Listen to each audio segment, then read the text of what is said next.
Okay, into street talk then. So, it was the aftermath week, wasn't it? This week after the epic week that was Coronation Street last week, which massively divided the Coronation Street viewers, didn't it? We were obviously on the side of loved it, Oh, we're on the side but of the goodies. but And lots of. everyone who didn't like it is the baddies. Well, when we get onto the feedback section later, we'll be able to see just what people thought about that and the spread on our Facebook poll as well. But I very much enjoyed it last week, and I think the Dissenting thing, opinions. whenever there's some kind of epic, stunty, arresty, crashy, whatever, I always forget that the following week has got to be lots of consequences. Yeah. And talking and crying. How did you find this week on the whole? Because I thought it was more sedate. It was okay this week. We obviously did have another death on Monday, didn't we? Which nobody saw coming there. I was convinced she wasn't going to die. No, because I was thinking, what the hell? Why? She... Why kill her on Monday, not on? Oh, honestly, I think it was a mistake. Just to drag it out a little bit longer. I don't think it benefited the story. But yeah, no, I thought this week was okay. But you mentioned earlier that people didn't seem that bothered about it having happened. It didn't feel like all hell had broken loose on the street mere days before. It was just back to normal for most people, wasn't it? To like really get emotional about it, I was not expecting Ryan to be the person. No, Ryan and Jenny, they're the only people that are properly upset about everything Carla's that's gone on. moody about it. Oh yeah, Carla was a little bit. I've got such. I forgot about her. I really am struggling to remember what happened this week because we watched it on holiday, and when the context is taken away from me, I feel like I forget things. I know exactly what you mean. We didn't watch it in the best viewing conditions this week either, did we? So we're never able to watch it live. We were able to convince your parents to let us watch last Fridays when it was on, but apart from that, I just didn't want to watch it live, Michael. Well, no, we had to. No, and I wouldn't have been able to make notes when they were watching it with us anyway. But Monday night, we waited until after they'd gone to bed. You can't go on holiday with people and go, yeah, well, we're gonna commandeer the television for 2 hours a night. Your mum commandeered the television all day, every day. We managed to get through 3 series of Downton Abbey in about 3 or 4 days this week, didn't we? Mm-hmm. Well, sorry, Michael, what were you doing? I was doing work. It didn't bother me. You weren't even there. No, I was upstairs. So on Monday night, we tried to get to watch Coronation Street, and then the TV that was there, that had an ITV Hub app on, so brilliant. We've been watching Netflix on all day. Yeah, we've been watching Netflix on this TV. Went up to click on the ITV Hub, and it's like, sorry, you're not connected to the internet. What? You're not connected to the internet. What are you talking about? But we could try as we might. We could not get the ITV Hub working. So then we had it on the laptop, but the internet was rubbish out in the sticks, wasn't it? So we tried to watch it on the ITV Hub, and it was stopping every 10 seconds and then pausing for about 30 seconds or so. And then we tried to watch it somewhere else. We can't really tell you where. And it was all blurry and jittery and like 640 by 480 resolution, it felt like. So Monday's episodes, it was like watching it through treacle, honestly. And I think wasn't the washing machine on or something? The dishwasher. Probably like that. It was not optimum Corrie viewing conditions. Wednesday though, the ITV Hub decided it did want to work, so we were able to watch that quite normally. It was still late in the evening, but I was watching it better. going, oh, look at that crystal clear quality. I can see every hair in his eyebrow. And then, what did they just say? Yeah. And then tonight we were able to watch it properly back again, so it was fine. I tell you what, you could make out Gandhi's nose hairs in 10 places. Gandhi's nose hairs. Who was it that mentioned that? Tez? No. Oh yeah, no, it might have been Tez. It might have been Tez Arabi or something. Tez had quite the turn of phrase today, didn't he? Yeah. There's quite a few metaphors in today's episode. So let's see what storylines we got this week then. I've got quite a few new storyline titles here for you, Gemma. See if any of these tickle your fancy this week. So the Natasha death storyline I'm calling Tasha's to Ashes. Ugh. Yeah. What's wrong with that? That's good. It's good. Bad taste. The Johnny's dead one. I mean, I kind of got to call it Johnny Goner, really, hadn't I? I don't know whether that's like too easy. So I've got Johnny Goner as he's dead, but the bit of the storyline which is to do with who's behind the sinkhole, whose fault is it, I call not wholly responsible. I think that's quite good. Not wholly responsible. I get it. I get it. Yeah. Next one, stew in a bag. Do you think that's what stew in people a bag? eat? Yes, just some people eat stew in a bag. You can get Stew in a bag? You can get stew in a bag. Bung it in a pot with water. There you go. Lovely, delicious stew. And this is stew in a bag. I'm aware. Stew and a bag. Of cod and parsley sauce, but I'm not aware of stew in a bag. Stew in a bag. Is that some kind of Morrison's thing? We've got back more of the Abby Get Your Gun storyline. Mardy Ardy, we saw a bit of on Monday. Mardy Ardy, I like that. And then there was a return on Wednesday and Friday to the Heartbroken story, which is Curtis and his dodgy ticker or whatever. I know what you could call this now. What? To boldly go. To boldly go, yeah. His hair to his grave. His Yeah. hair's coming out now, apparently. I feel really sorry for this Curtis because I'm starting to think now maybe there is something wrong with him, but I don't buy it. I know, I can't watch the Curtis storyline without thinking he's faking it. You're just pulling hair out your own head. I don't believe you. He might be. I mean, he was so he's saying, "Oh, nothing. Don't worry about it. Don't look at my hair. I'm just hiding a spider." The doctors will never know what's wrong with me because nothing's wrong with me. Yeah, I'm very suspicious of him. And we watched the first episode of The Windsors with my mum and dad, didn't we? And there was a funny scene where Prince William is working in the cafe and a man comes in from the air ambulance and he says, "We need your help. We're transporting a patient with Munchausen by proxy." I know, and I thought of Curtis. I did as well. I was like, I'm watching the programme with that. And no, it's not. I hope it comes out because nothing particularly happened with the Curtis storyline this week, did it? It was just more interesting if a reminder.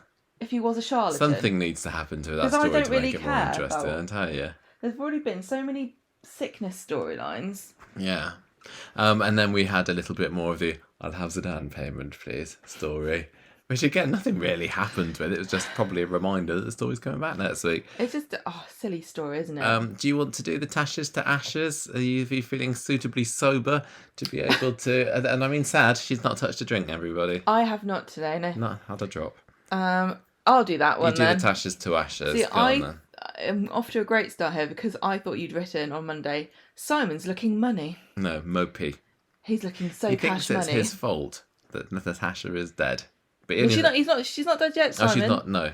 Natasha's in critical condition at the hospital because the bullet has damaged her liver, so they won't let her have any G&Ts and they're waiting to see if the operation has worked. Yeah, Peter will give one. He's got a healthy liver there, hasn't he? Yeah. Nick... Easy come, easy go, Pete. Gets a call from Leanne, and somebody posted a funny TikTok on our Facebook group of somebody making fun of the fact that the mobile phone said Leanne calling, but she was phoning from a hotel. So how did his phone know? There's a lot of weird technology in Weatherfield, I think. Leanne leaves a message for Nick.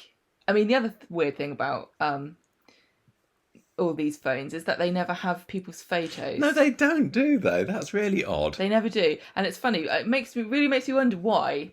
Because they've got all these headshots, but I know sometimes they use headshots in photos of like candid family photos, and it really doesn't look appropriate. Have they realised how silly it looks? And they're like, we can't have headshots on people's phones that just look weird. Just take a photo of the actor. I know, can't you just have them sitting around on a set and just take a photo or something? Is it really that difficult? Maybe, I don't know. Leanne leaves a message for Nick.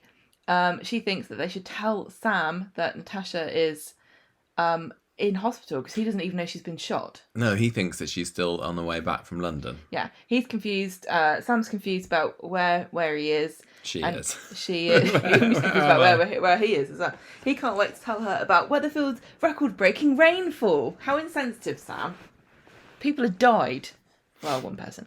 Nick returns to the hotel where Sam and Leanna Harvey's not dead, is he? No, I think he was reapprehended, but not in it this week. He's apprehended, but he won't be in it anymore. No, apparently, I didn't see this, but I think Will Miller has put a tweet out to say... He said, yeah. That's my lot on Corrie. Oh, I thought he said I just had a great fun being naughty. I don't know.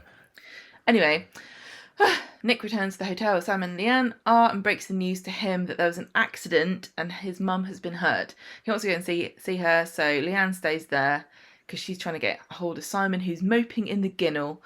Sam goes to see Natasha, and it was really sweet. And I tell you one thing I liked about it too, is that they didn't try to make the script like too clever or witty or poignant or fancy. It literally was like Natasha just stroking his hair and telling him that she loved him. Yeah, It was yeah. just sweet and simple. I thought it, and because the performances were so good, I think it worked so well. Yeah, this because he goes to see her twice on Monday. This was his Yeah. first one for a little bit of a hair stroke. He's got some pretty good crop of hair on there, hasn't he? He's got a waterfall of gravy. He's got plenty of He's time. going to have Seb's man bun before you know it. And then there was a later Well, maybe he'll never get his hair cut later again tragic scene, maybe. because his mum's a hairdresser and now she's dead. Yeah, he's going to have to go to Audrey. He's going to have to slum it all to go That'd to be see quite David. a fun a character. Perk? No. Trait. Yeah, I don't think you'd have to ask Jude Riordan to just never cut his hair though. So yeah, Simon arrives at the hospital and reveals that Natasha was shot to Sam, who doesn't know. Yeah, he's kind of... He's blaming himself. He says, it's my fault that your mum got shot. I got involved in that What? She county was lines shot? thing that no one really knew about before it was on the show. Mm. No, everyone knew about it. He says, Sam's like, no, it's not your fault, it's Harvey's fault. Thank you for telling me the truth. Then a nurse comes to tell Sam and Nick Natasha's come around, but she needs to go back into surgery because she's bleeding and they don't know where. I don't know whether it was a nurse. I've written a nurse in the notes here, but it was probably How like a sexist doctor of you. or something. Or a surgeon. The head of the NHS. Yeah. The health minister. Dr. Chris Whitty, Emma's favourite. Next That was slide, this please. week, wasn't it? Maybe. I think she did. I think she's mentioned him before. We all love Chris Whitty in this country. Sam goes in and holds Natasha's hand, and she says, I'm fine, I love you, I'm proud of you, no matter where you are, I will always be with you. And she says, I love you a lot, and he doesn't say it back to her. No. But he, No. he didn't need to. And then off she goes. That was the last we saw of Natasha. She's off to the theatre, and much like Abraham Lincoln, she didn't have the best of times there. Oh, well done, Michael. Do it for your praise. Just the smug sense of self-satisfaction. During the op, Sam is talking about what they need to get for Natasha. He's not. He doesn't seem particularly concerned. He's talking about He's kind of isn't the taking it NHS great and everything, and of course that they'll solve the problem. That Yeah, it he will is. be fine. Yeah. Very optimistic young lad. This show will knock that out of him. He writes his mum a card. He draws a little heart on it. He's talking about what they're going to do. Surgeon comes and says, "Can I talk to you, please, Nick?" And Sam's like, "Oh, can I go see my mum? I'll go wait in her room then if you want to talk privately." And it's really like the I think it's a doctor, the surgeon, saying, "Oh, this is awkward." She's You bought it. can't. Yeah, she's dead. Very sad. I don't think she said that. What did she say? She didn't make it. She just or said she's not. We did everything that more we could fodder do. for the meat grinder, or 2-in-1 funeral at Archie Shuttleworth. Get in there with Johnny. Yeah, that sort of thing. we can take any organs apart from the liver. On Wednesday, Leanne, what? I'm just thinking if Peter had clung on for a bit longer, we'd be like, I'll have a liver. Oh, it's the only thing I can't have. Now, Nick, Leanne, and Sam all live in Victoria Court, but for They're in some a hotel, reason, aren't we? you're not allowed to go back. Some people seem to be allowed back, and some people not. Well, they went back. They went back on Wednesday, didn't they? They went back and saw the stain on the floor. Is that why they? No, but today I'm sure because I watched those scenes again. They say they can't go back because it's not safe. No, I don't think. I don't know. I think so. They did go there, didn't they, on Wednesday? See, this is what I don't like about. It's the same in America. That when you have a violent crime in your home, they just leave the blood and gore everywhere. Do they? Yeah. Ooh. Yeah, they don't. They don't clean it up for you. You have to do it yourself. Well, this was when they went back on Wednesday. He said that the floor was a different shade because of what they used to clean it with or something. I honestly think that if I was going to start a charity, I really feel badly about that. I think it's awful. People whose whole lives have just been wrecked by some horrible crime, and then their house, you can't feel safe in it again. And imagine cleaning blood off the floor of somebody that you loved. I think it's horrific. Yes. You have to pay a lot of money to companies to come and do it. Why you look so awkward? I don't know. I'm just saying yes. I What blood agree. have you cleaned up? None yet. I'm just thinking, I don't know whether it's worth the effort of stabbing you in your sleep now. If I've got to be the one to clean it all up I afterwards. suppose the good thing about murderers is that they generally do try to clean up the crime scene. Yes, they do, don't they? They're very neat like Nice that. and helpful. Okay. Sorry, that's just too macabre, isn't it? So It's all right. It's Leanne Halloween gets coming up. told that they can go back to the flat, and Nick and Leanne worry about how Sam going to be going where his mum got shot, and Nick starts to make out that he remembers when his dad was stabbed to death. I thought that was nice that they mentioned Brian's death. And, I did think that was he, but also he was like, "Oh, I was so sad for so long." It's like, No, he kind of was. I mean, mostly he was egged on by Ivy, wasn't he? About, isn't it tragic that your dad's gone and he's in heaven now and you'll be with him one day as long as you don't go convert to Protestantism. Yeah. And carry on being a choir boy in the football team. Yeah. No, I thought it was good, but it did affect him. And like even we just saw them. This is just recently on ITV3 Classic Coronation Street, wasn't it? In like 98, 99 maybe when his killer. Brian's killer comes out of jail and Nick lures him back to the house or something. I can't remember. But no, it affected him for a long time. And he was talking about the fact that he doesn't want Sam to go through this pain that he went through. But what can you do? Yeah. Well, I mean, the difference being that Brian was on the Krypton factor. But can I also just say, both Natasha and Brian, amazing hair. Yeah. Unparalleled. Such volume. Yeah, Sam goes home and he's being very clinical about it. Like you said, the floor's a different shade where they cleaned up the blood. He says, I don't think I can live here anymore. I want to go to the Undertaker's and see my mum. Okay, all right. So that's why they're at the hotel. But I'm sure that maybe Nick just said we can't go back there again, and I assumed something different. You've forgotten what happened. I didn't forget. I made an assumption that was incorrect and it's completely different. Okay. Nick's like, I don't know if it's a good idea really to go and see your mum because See she's your mum dead. in a basket. And Sam says, well, I know she'll look different, but she's not here, and the computer, like her brain's a computer and it's stopped functioning, but I still want to see her because then I'll know it's really real. And he does this really poignant speech at some point about. Oh no, he says it later. Yeah. Yeah, when they're actually there. So, they go to the cafe and Nick's like, I don't know what to do. I don't know if it's a good idea, and I don't think you should. And Sam's like, no, I don't care what you say. I'll go alone if I have to. It's my mum that's dead. He gets up and leaves, and so Nick has to follow him.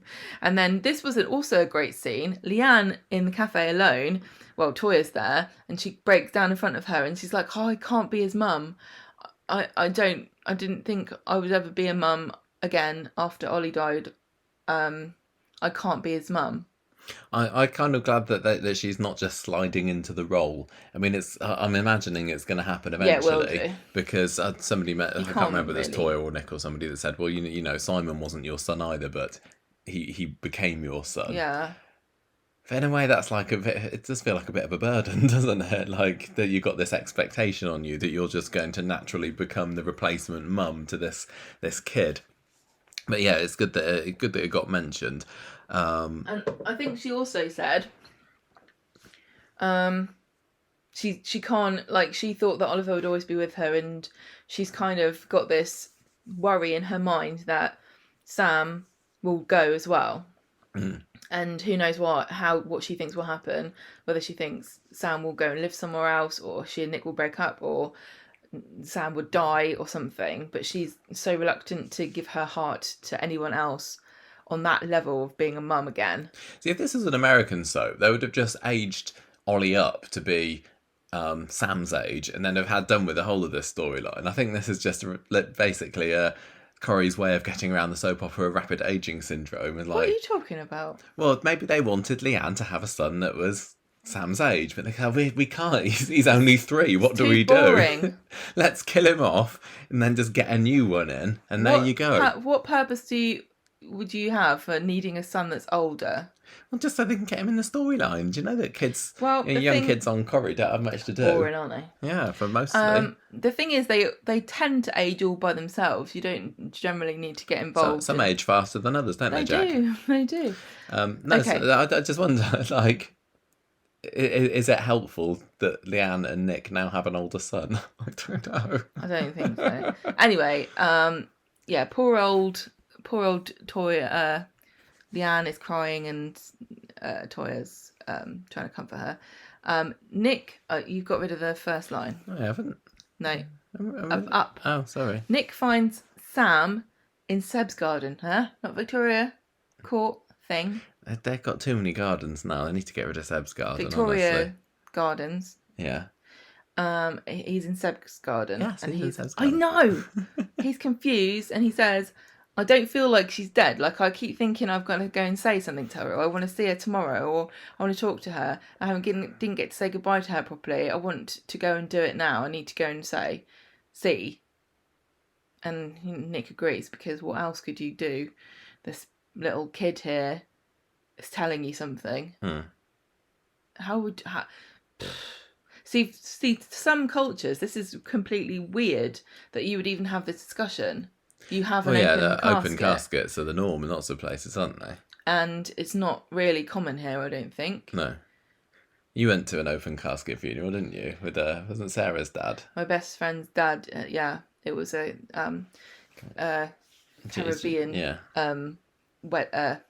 funeral, and they did all file. It was I was sat right at the back because I was like, well, I'm here to support Sarah. I'm not here to sit at the front, and. Yeah, it was. It's weird to see a dead body, isn't it? Yeah, I mean, it makes you feel strange. The only dead body that I saw was Mum, and we were there when she died. Yeah, and I kind of just hung around for a bit. I can't remember whether I went sort of in and out of the room, but I know I went. Oh, you went back, I think. Did I? I think I. And you talked to her. Yeah, I did. I went and told her about the podcast, and she was dead.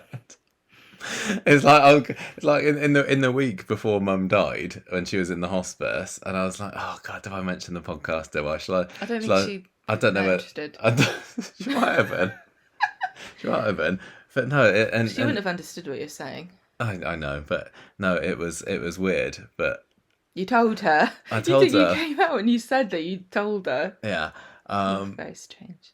But I don't know whether I felt that I needed to see her body or anything. But you saw her pass from this world. Yeah. You were there. She was there, and then she was dead. Yeah. And it's different when last time you saw them, they were talking, and because your mum kind of went to sleep. Yeah. Especially with somebody like Sam as well, who's like, very, very practical, and he probably thinks that if I see her, thing, then I will be able to. I will know that this is true, and I will have evidence. Basically, isn't it? Yeah. Anyway, this is when Leanne is talking to Toya and saying that she doesn't want to sort of replace Oliver, and she doesn't want to get too close to Sam. So Nick and Sam go into Archie Shuttleworth's parlour, where Natasha's in a basket casket. She is. Do you think there's a company that makes them called them basket caskets? If not, I've got a business idea. They do like the sustainable caskets. The sustainable caskets and coffins. They started off with Hayley. She started a trend, didn't she? She did, with a very floral trendy. cardboard one. And yeah, well, it's all I the feel rage like they're now. ramming it down my throat, Michael. I think there's far too much politics on this show with all these wicker caskets, trying to make everyone feel guilty about having wood caskets. Anyway, he's there, like, wide-eyed, and they seem to have been standing there for a while in silence. They didn't get Natasha to lay down in the coffin, did they? Sometimes they'll do that. They'll have the actor back to just be a dead body in the next episode. But I was wondering whether she would, and there wasn't even like... There wasn't even a nose poking out the top. Sometimes you'd see like a nest of hair or something. Yeah. Her beautiful golden curls, but no. Sam is not ready to go yet because he's prepared a speech with bullet points. But then he folds the paper back up and says it from the heart. In true soap style. And it's very sad, this speech. He's saying, did I tell you I love you? Did I say the actual words? Did you know anyway? Oh, it's so sad. He did so well. Yeah, talking about how all the times when he pushed her away and didn't say I love you and didn't kiss her back, and I think it's the sort of thing that lots of people will worry about if somebody's taken from them and they think, I jokingly made out that I didn't want you there all the time, or I pushed you away and everything, and it's a very, very well, he says, real. I love you, and it's too late, and Nick said she knew. Very sad. Leanne finds Nick upset in the hotel room because Sam has shut himself in the loo and he needs to take a crap. No, not really. He's still in there on Friday, isn't it? Today.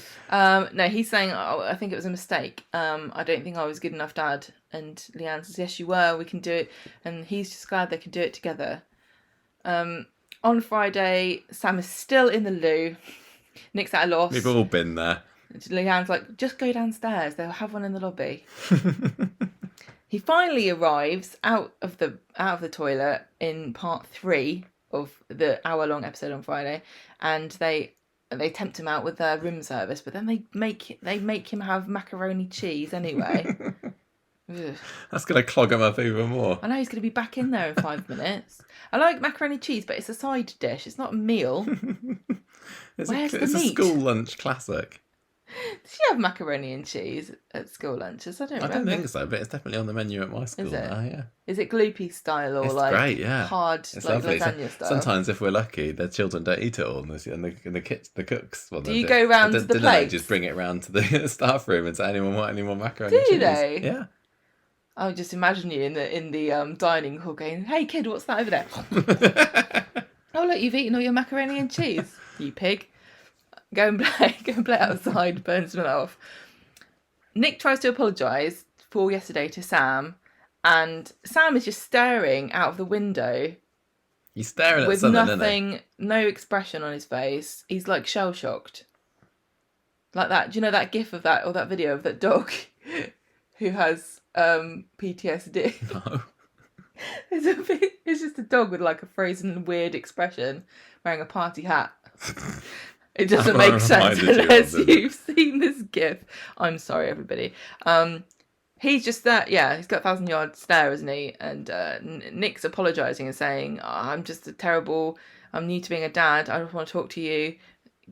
And Sam goes right back to the bathroom. There's nothing they can do. Just need to be there to support him when he decides it's time to open up. So, was that suitably tragic and sad for you? It was really sad, and it made me sad to read it out as well. Sorry, I didn't mean to. I forgot that I was sad about it. See. This is one of those times where I wish that I had a heart, because I went onto the Twitters and the Facebooks and everything afterwards, and there were people saying, "Oh, I was bursting into tears about this. I was so sad about it," and I was thinking, see, when I watched it, I was thinking, oh, this is sad, but I don't know whether I was really feeling sad about it. Do you ever worry that you might be a psychopath? I don't know, maybe. I think you could. And because I was watching it, I was thinking he's doing a good job acting, is he, Jude Jordan? He's doing it properly, but it didn't make me feel sad at all. And I just don't ever feel sad at TV shows or films. Literally, Forrest Gump is the only one. Well, at least you can say that. Yeah, but I wish I wish that I did, because when TV shows do get to me, and I've said sometimes in Coronation Street, when I'm like, I get that edge of my seat feeling and I get my shaky, like, oh my gosh, like when Hayley was dying or whatever, I wasn't necessarily sad there. I was just very, very tense. And when Coronation Street makes me feel something like that, I think, yeah, that has done a good job. So when I hear people saying I was bawling over these Sam scenes, I kind of think, lucky you, I wish I was like that. I think I've got a heart of stone. I recognise that it was sad, but it was just... I understand that in theory your grief is sad, small child, but I cannot really empathise. I think Sam would be the same. I don't think a TV show would make Sam feel sad either. Because he'd know it was just acting. That it's supposed to be sad, and I can imagine if it was me, I'd be sad. But I don't feel sad when I watch it, Dad. Is that wrong? You don't cry at TV shows either, do you? No, because you make fun of me. I do not. No, I said you would make fun of me. No, you would. Did you? You go, felt sad? oh, and you go, oh, look, you're sad. You're sad. No, I'm too I tell scared you, to... I'm jealous of the people that Anyway, get sad about it this. does But make he me did. sad, but I don't like it. I don't find it cathartic, or No, you don't like being made I to feel get sad, do you? cross. Yeah, Gemma gets I feel like angry if I'm people. being Yeah, manipulated. that's what you always say. That's how you manipulate my emotions. Listen here, Jude Riordan. She's You gonna get you now. manipulative little scrote. How dare you try to get inside my mind and make me feel sadness for something that hasn't actually happened. I thought he's such a fab job. I was a bit worried on the end of Monday's episode after Natasha died, and we didn't get to see a reaction. We had the nurse, the trolley surgeon, pusher, the porter, the passerby, yeah, the cleaner, coming to report. Oh, sorry, I've just come in to clean this room because she's dead. Is that her stuff in a bag? Thanks very much. And then the last shot of Monday's episode was just lingering on Sam's kind of shocked face, and I was thinking, are they not going to see a reaction from him? But then we did. Yeah.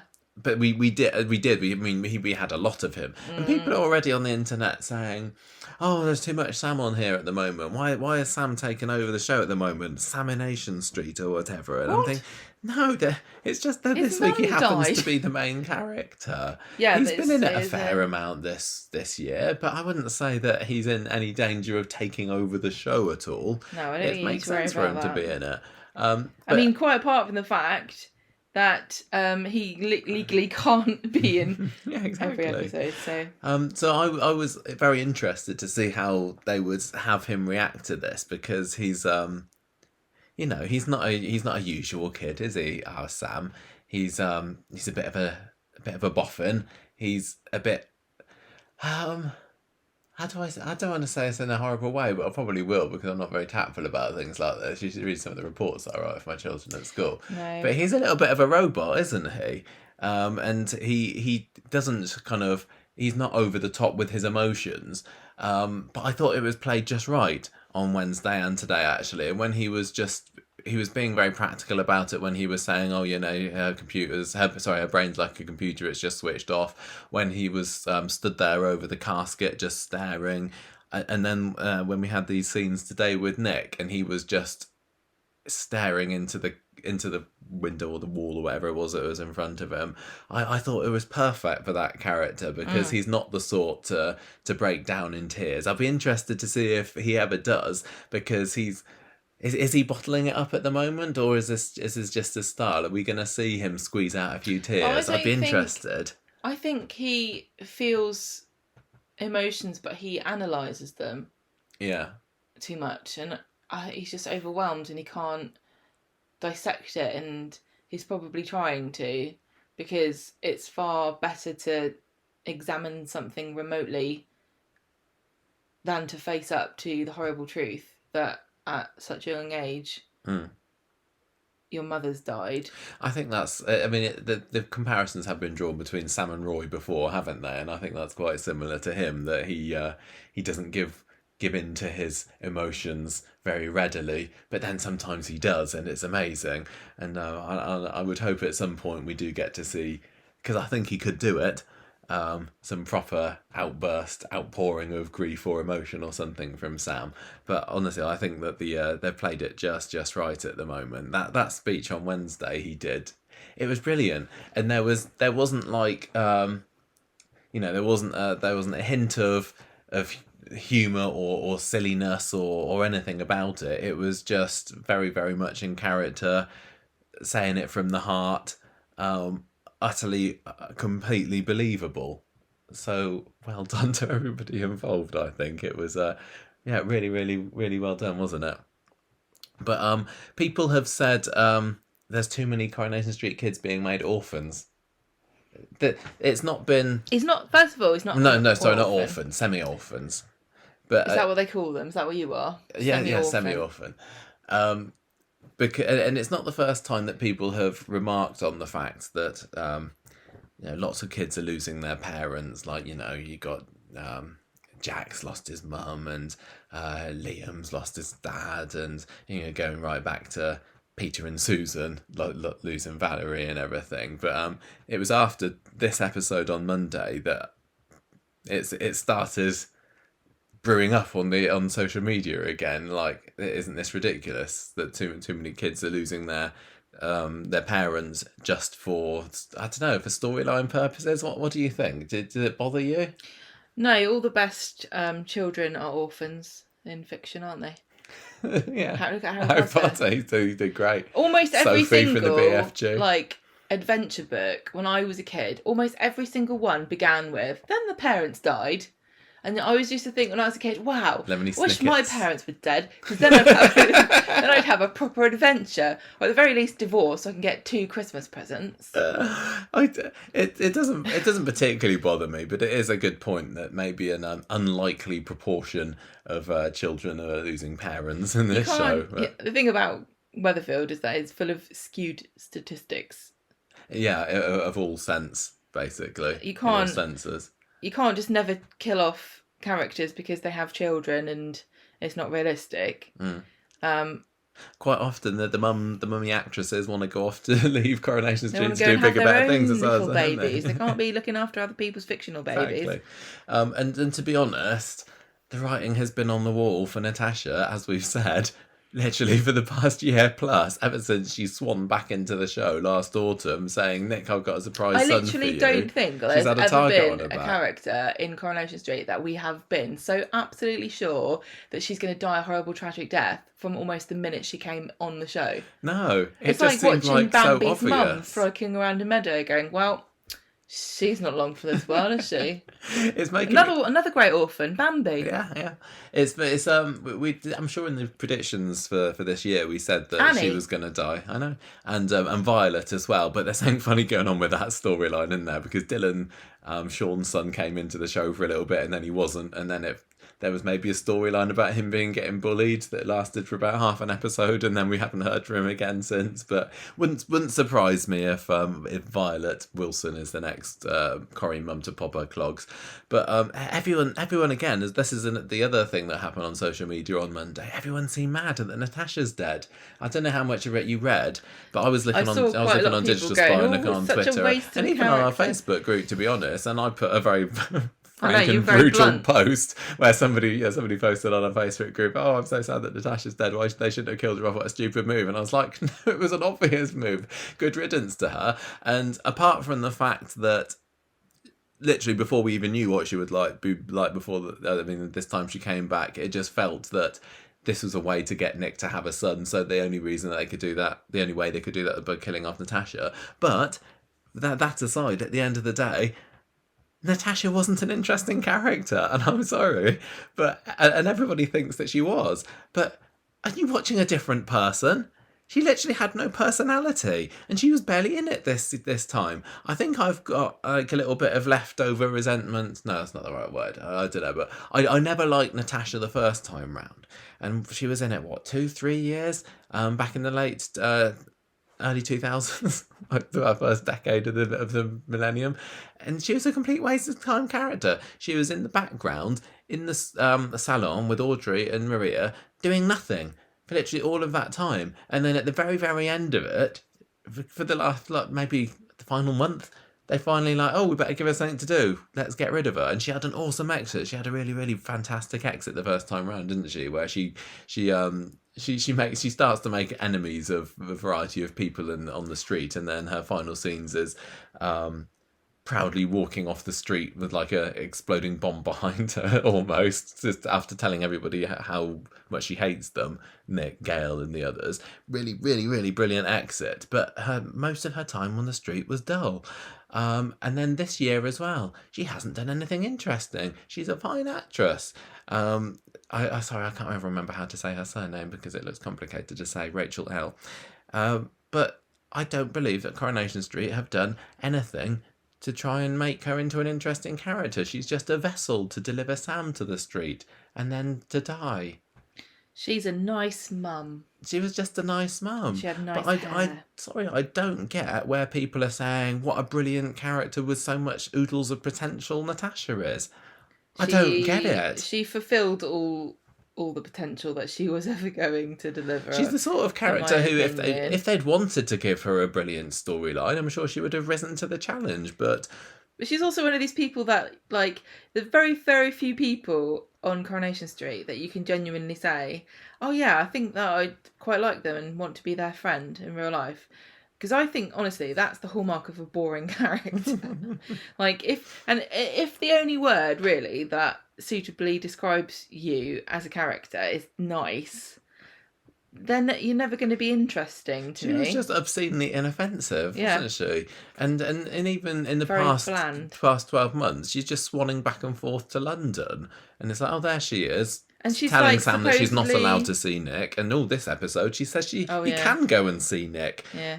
And then she says she's going to pay for the sinkhole. And now she says she's not going to pay for the sinkhole. She's forgot, apparently. And that is basically the extent of anything that Natasha's done for the last year. And I think that probably she had a bit of an extension to the old contract, because it wouldn't have surprised me in the slightest if I found out that she was supposed to be killed in the big sinkhole spectacular of the 60th anniversary that never happened last year. And then suddenly they're like, wow, we've got Natasha for another 12 months. What do we do with her? Nothing? Anyone have nothing? Everybody? Yeah, nothing. What a brilliant idea. Let's make her do nothing for a year, and then we'll kill her off around the 61st anniversary. You're being such a bitch. I know. She was so dull the first time round. Seriously, she was. So I'm not feeling. She had a sad death. She was a nice lady, and she was a very good mum to Sam. But she's not the sort of person that is interesting to me. And I can imagine. I don't want to offend anybody, but I can imagine if she was on a forum, it would be, like a pictures of puppies forum, and her username would have been Sam's mummy. You know what I mean? Yeah. Do you remember when Phelan was on the mum's chat room as Freya's mummy? Oh yeah, Freya's mummy. What I am gonna miss, I'll tell you that, is that the relationship. But listen, I just want to say, I know that people are very dismissive and mean about women like that, who their whole world revolves around their children. But of course, that's exactly as it should be. And your child, if you're a mum, of course they're the most important person, and nobody else comes close. But it's just not very interesting if you're not the child. I was going to say, what I will miss is the relationship and the nice pictures that are put online with Rachel and Jude. I know. They're behind the scenes. Those two have been lovely together. My on-screen mummy. She properly is his telly mum, she isn't seems she? really lovely. And I feel really gutted for Jude that he's not gonna be getting to work with her, because I mean, pretty much all the time that he's been on the show, she's been there as well. And it must be weird to have your telly mum taken away from you. Maybe you cast adrift in the big wide world of Weatherfield. Maybe you'll be able to channel that sadness and do a cry. Maybe. He hasn't done a cry yet. He has not done a cry yet. I bet he could. He's really brilliant. Know. We'll have to wait and see. So yeah, all very, very well done. Honestly, that casket scene was brilliant. I was worried that I don't know what I was worried at, whether he wouldn't be able to pull it off, or whether they would make it too weird. Yeah, because this is the thing with Sam, and this is another thing that I put on our Facebook group this week, and maybe it's controversial, maybe it's not, I don't know, but I still like Sam, but they've got to be really, really careful, because I think that they're in the same way that some script writers are like, can't have Toya in a scene without mentioning a vegetable somewhere, or counselling somebody. Yeah, literally every other scene is like, this is a counselling scene, this is a vegetable scene, and that is Toya Battersby at the moment. With Sam, it's like, if I'm writing a scene for Sam, I've got to have him spout out a piece of random trivia. Otherwise, how will we know it's Sam saying this line? And it feels like that the writer has got like a dictionary, not sorry, a dictionary, an encyclopedia sitting next to them when they're writing it, or just they've clicked the random page on Wikipedia and they're, right, Sam's going to come up with a fact about this now. And although some children do like their facts, I know, a teacher, I know that there are some children that are full of interesting anecdotes. Yes, but sometimes it feels like every other sentence that comes out of Sam's mouth is a bit of trivia, and it doesn't feel natural as a character. But I think in the second half of this week, when they eased off of that, he was a much more believable and interesting and the kind of character that I cared for. So honestly, be careful not to make him, that his thing, Coronation Street, because it's not as endearing as you might think. It's maybe starting to wear a little bit thin. I'm really fascinated to know what he's going to be like as a as a teenager and a young man. Maybe Is he going to be a bit? Is he going to be a bit of a Sheldon Cooper? Maybe. I don't know. What's a stealth psoras? Oh, that's what I was soap opera rapid aging syndrome. Oh. I've already talked about that in my notes earlier. So I wonder what is going to happen with Sam now, and is he going to? Because at the moment he's blaming Harvey, but is he going to start to blame Simon, or is he going to look for blame somewhere? It's interesting comparing his reaction to Jenny's and Carla's, I suppose, who are looking for the scapegoat in this. And Sam seems to be the one with his head screwed on, saying, well, Harvey's the one that pulled the trigger, so it's his fault.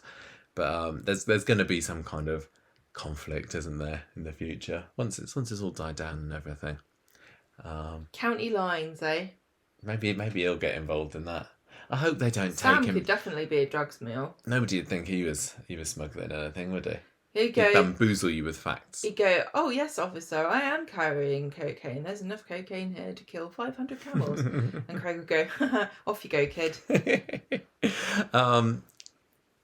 I think that's it for this story. Very well done. Apart from, I suppose that because it's kind of related to this story, I'm starting to wonder about where Imran's got to still. Because he's still not come back. He's still not come back from his "I'll be right back," and it is Halloween time. And as we know, this is the thing that you don't say when it's Halloween. If we've all seen Scream, but Imran literally went off to go and check on Leanne, or was it? I think somebody or other like that. Like, was it Friday or Wednesday last week? And he's not been seen since. I'm starting to worry about him. And that bit of the story as well is it's just been dropped, hasn't it? They all Imran sleeping with Sabine. What's going on with him and Toya? Simon mentioned. Elsie? Yeah, where's Elsie? She was in it for that episode of the Princess Castle. Has she gone back now? Well, don't you think? Right? I don't know. We haven't been told what the circumstances of Elsie's fostering are, but we found out about the baby at Christmas, didn't we? His mum had an operation. Oh, I'll remember. I don't know. And that's why he or she had to be looked after. Mason.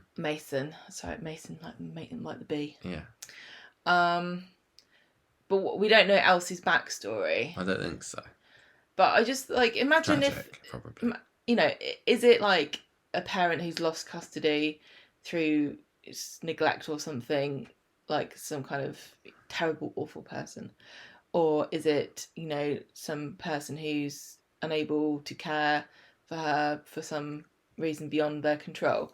In which case, can you imagine the social worker oh, can you tell me how Elsie is? Yeah, don't worry, the house that she's living in hasn't collapsed, so don't worry about that. What do you mean?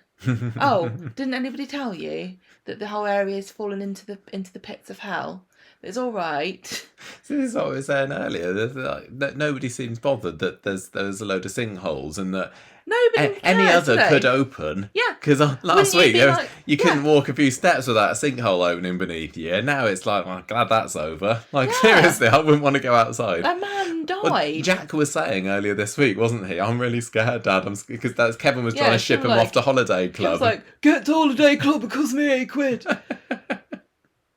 I don't know. And, anyway, so Jack, you gotta leave. I need me alone time with Abby. Yeah. Wink, wink. Oh, did I say that out loud? I forgot. You just got to do it in your face. Because we've got Abby and Kevin getting married soon, haven't we? We'll get onto that when it's that story. But yeah, no. As far as I know, Imran and Toya are still looking after Elsie together. But as soon as Elsie's gone, then Imran's out that door. But I've got a feeling it might coincide with whenever this wedding's supposed to be for Abby and Kevin, that there's going to be a little bit of a revelation that goes on there.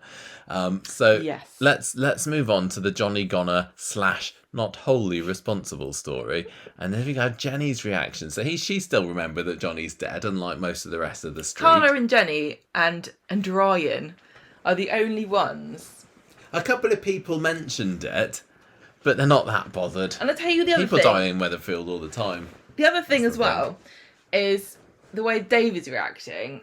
I mean, I kind of think it's funny, but I also think it's completely inappropriate. Oh, I do as well. Let's talk about it. No, let me talk about it, and then we'll see what people's reactions are. Now, On Monday, when I was making my notes for this, I couldn't work out whether this was one story or two stories. So I'm going to talk about the Jenny stuff first, then I'm going to scroll back and talk about the David stuff, and then they're going to join together on Monday. But anyway, Monday morning, Jenny's back. She's got a broken arm. She's got her sling and everything. Carla's done a little tribute to Johnny outside the factory, a little shrine there outside where Luke's was. Jenny is just full of regrets for leaving Johnny down in the sewers. And she's resolves to celebrate his life today. She's going to have a party in the Rovers. She wants everybody to know that her husband died a hero. And she's going to invite the whole street along. But in the end, it's only Kirk and Ryan that turned up. It's a bit sad, really. Literally dancing on his grave. Kirk doing the robot on his grave. I don't. And what's the music were they listening? We couldn't hear, could we? Oh no, that's right. They were talking about this is Johnny's favourite song, or this is my song. We couldn't hear it because of the terrible everything quality of Monday's curry for us. Anyway, Carla's got to go and identify the body. She goes along with Peter for that. I like to imagine that it was the Monster Mash. Probably, yeah. Probably.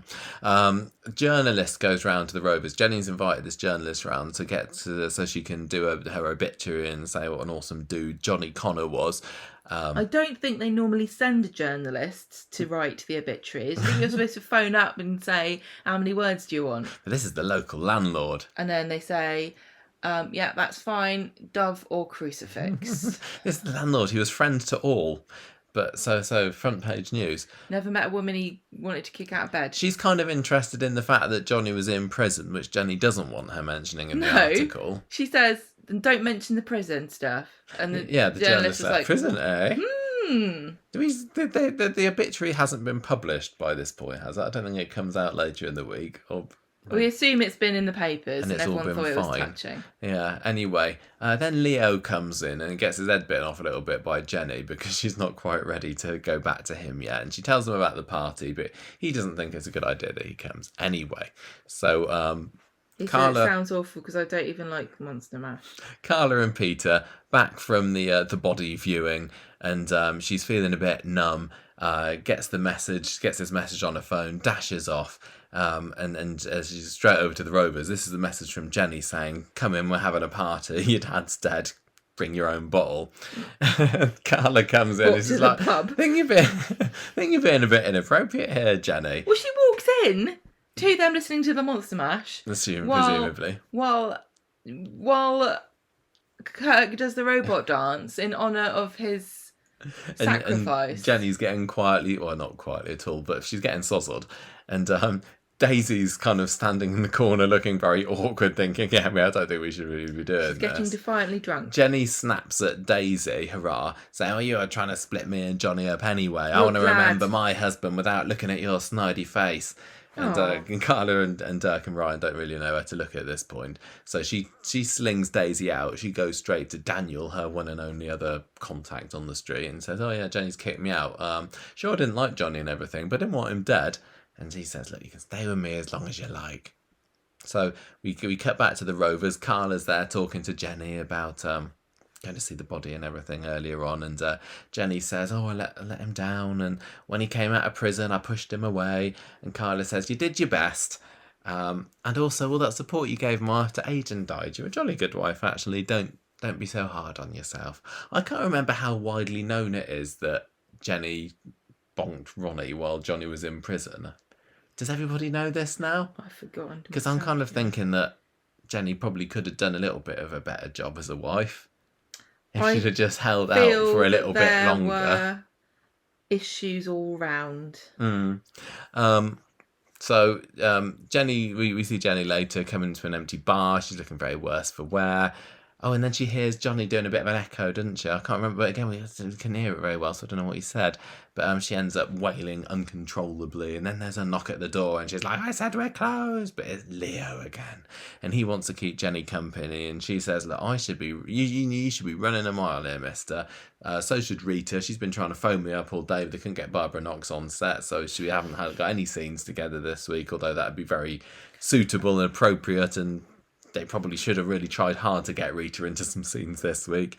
She says, all I do is hurt people and push them away, and Johnny spent the last few months of his life alone, and he laid down his life for me, and he reveals that the reason that he came round is because Daisy texted her, and then this is what brings about the reunion between Jenny and Daisy on Wednesday. So meanwhile, on Monday's episode, we got the Platts, who are also in a hotel, like Leanne and Nick are. They're trying to tell Gail it's probably not a good idea if she comes back from London right at this very minute. I wouldn't have been surprised if it wasn't exactly the same room set. Yeah, I know. I think it might have been, actually.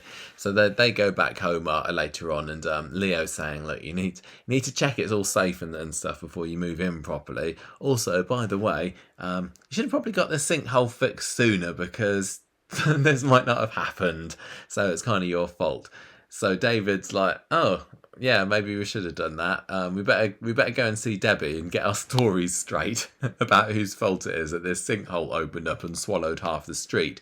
They're lucky to find that she is determined to pin this whole thing on Ray, because presumably she feels a little bit guilty about this as well, because wasn't she involved with him when Ray blasted the hole underneath the ground or something? Has it been widely established that he caused this sinkhole? I can't remember. I don't know whether it's just us as a viewer. I think it's still like, oh, look at this. What a coincidence. Maybe it is. I don't know anyway. But she says, yeah, so you can, let's say it's Ray, and you can have free rooms at my hotel as long as you want. And burgers. And burgers, yeah, exactly, and they all seem very satisfied that Ray's been made into the scapegoat. Although it kind of is his fault, really. He's the one that started it. He actually caused the hole to exist. He had his minion. So David's very happy about this, and he's feeling pretty chipper by the end of Monday's episode. And Sarah's saying, "Hang on a minute, you do know somebody's died here?" And David's like, "Meh, as long as I don't get in trouble for it, who cares?"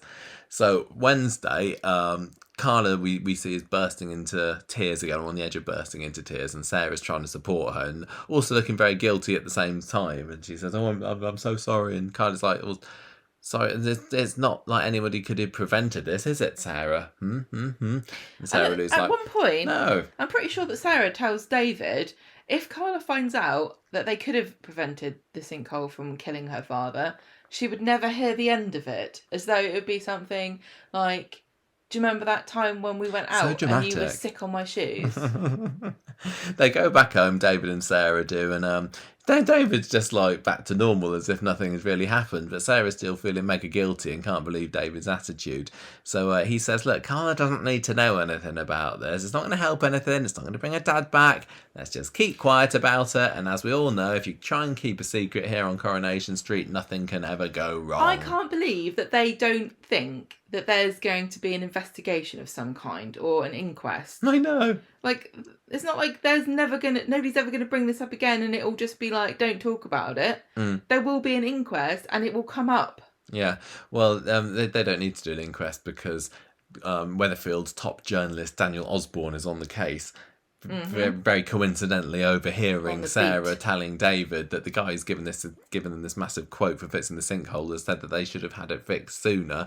So he goes home where Daisy slept on his sofa, and she's and says, I need to tell you something about this sinkhole and about why it collapsed and everything.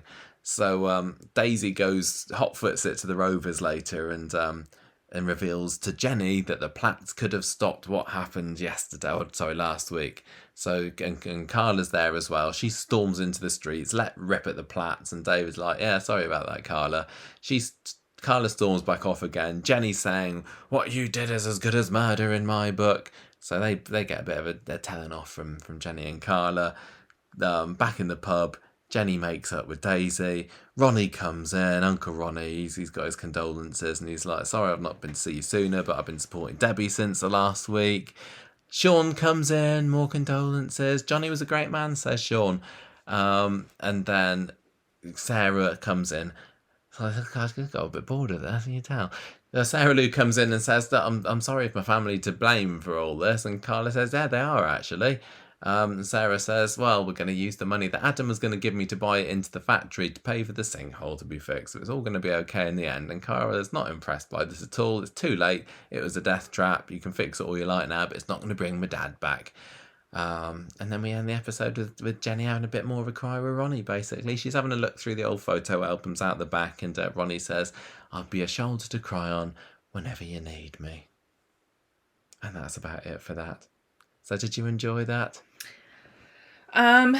Suitable follow-up from the massive dramatics of last week? Now Natasha's dead, where's the money that she was going to use, that she said she would pay for the sinkhole with, that then she decided to use to pay for the salon? Where's that going I assume it all goes into a trust for Sam. Where's Audrey's money that she said she'd use to fix this sinkhole? So they've blown it all in a week in London. Well, I was looking up about sinkholes, and they're not normally covered by insurance unless your building gets damaged. Oh, yeah. So only garden. But I was like, but who has to pay for it if someone, like, a sinkhole doesn't get fixed and then it swallows the whole street? Who do you think is to blame, or do you kind of think it doesn't really matter who the blame was because it's happened now? They did dilly-dally around for quite a long time, but I'm thinking, well, if they didn't have the money for it, they didn't have the money for it. And Gail is currently the homeowner, isn't she? She bought it earlier this year, so maybe it should have been her that fixed it. It's true that they've not really been that, it's not felt like a matter of urgency, even though it kind of should have been. It's unfortunate that this story has been suspended for a year when it should have obviously been dealt with sooner, but they wanted to use it for a stunt because it makes no sense. As soon as Natasha was saying to me, "I'm gonna fix your sinkhole," I would be like, "Great, transfer the money to my account. Let's do it now." I wouldn't have been like, "Oh, I'm gonna leave it so long that she's forgotten she offered." I don't know, because I think it's very unbelievable that, sometimes if you have a job that needs doing, you just put it off and put it off and put it off, like, trimming a hedge at the back of your garden. There we go. That hedge never fell on top of anybody and killed them, thank goodness. It could have done. Could have done. But when we did move into this house, we have got the attic fixed within weeks, haven't we? So that was quite good of us. We haven't fixed the plumbing and we haven't fixed the electric. There's still other things that we need to fix here. But I can completely imagine being in the Platts situation and thinking, it's all right, we slung a few boards over the top of it. So you can imagine living in a house which has not got, it's got a front garden, but the kids don't play in that, do they? With small children and a tiny dog who presumably does his business in the garden and could fall in at any minute. You think you'd be like, it's one of those things that you just can't get done. I'd probably like to think that I would want to get it fixed, but I think it's understandable and believable that people might have just put it off and thinking, well, it's not swallowed anyone up yet, so I presume that it's not going to. The question is, what's the worst thing that could happen? Yeah. It's not going to kill anyone. No. Just leave it. And in the end of the day, only one person did get killed in there. There could have been a lot worse. It was a super sober. There could have been a massacre. Wasn't even anywhere near it, was he? And he climbed down it himself. He didn't even fall into it, so it's his own fault, really. So if Jenny's looking for anyone to blame for Johnny's death, then he didn't need to go down there. That's all I'm saying. She was the one that was wandering around by the edge of a sinkhole anyway, Jenny. What was she doing? She was just having a look, I think. Looking for Leo or something, wasn't she? Yeah, there's a lot of blame to go around. Yeah. Apart from, I agree with what some people are saying online about Carla being a massive hypocrite, because she was in charge of the factory when the roof collapse happened, and she didn't really get that fit. Or she paid for Gary to do a bit of a quick job on it, didn't she? Because he said that you can pay all of this money and have it properly fixed, or you can give me a little bit of money and I'll do a little patch up job. And she went for the patch up job, and oh look what happened. Rana is dead because Rana's of that. dead, and she doesn't feel a jot of guilt about it whatsoever. So the question is somebody going to bring this up to her? She did. She had a hallucination.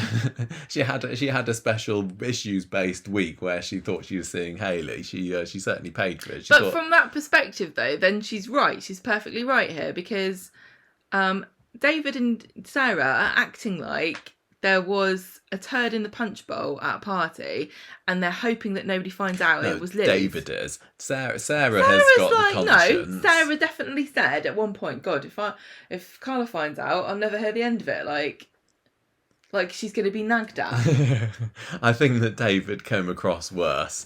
I don't David, think it was a good honestly, look for David this week. It was far too flippant. It was played for laughs, and it wasn't. It didn't suit the occasion of the story, which is a very serious storyline. And it Johnny, kind of is in David's character to act like this, but yeah, like you said, maybe not to this story. Like, where so it's been laid back, he's horizontal about it. Like literally, oh, as long as nobody finds out, and like he kind of acted like it was funny. I just thought it. Jack P. Shepherd doesn't make many missteps, but I think that was. And whether it was him or the script writers or the director, I don't know. It just really felt inappropriately blasé. Yeah, and we love David, but the thing I was is watching about this it week going, is it made David look a bit thick. Yeah, and like he's a conniving Machiavellian character who would immediately be thinking of what angle can I take here? How can I defend myself against this? Obviously, people are going to come after me. What can I say? How can I get out of it? A man died. I'm going to be in trouble. Yeah. Instead of being like, oh, who cares?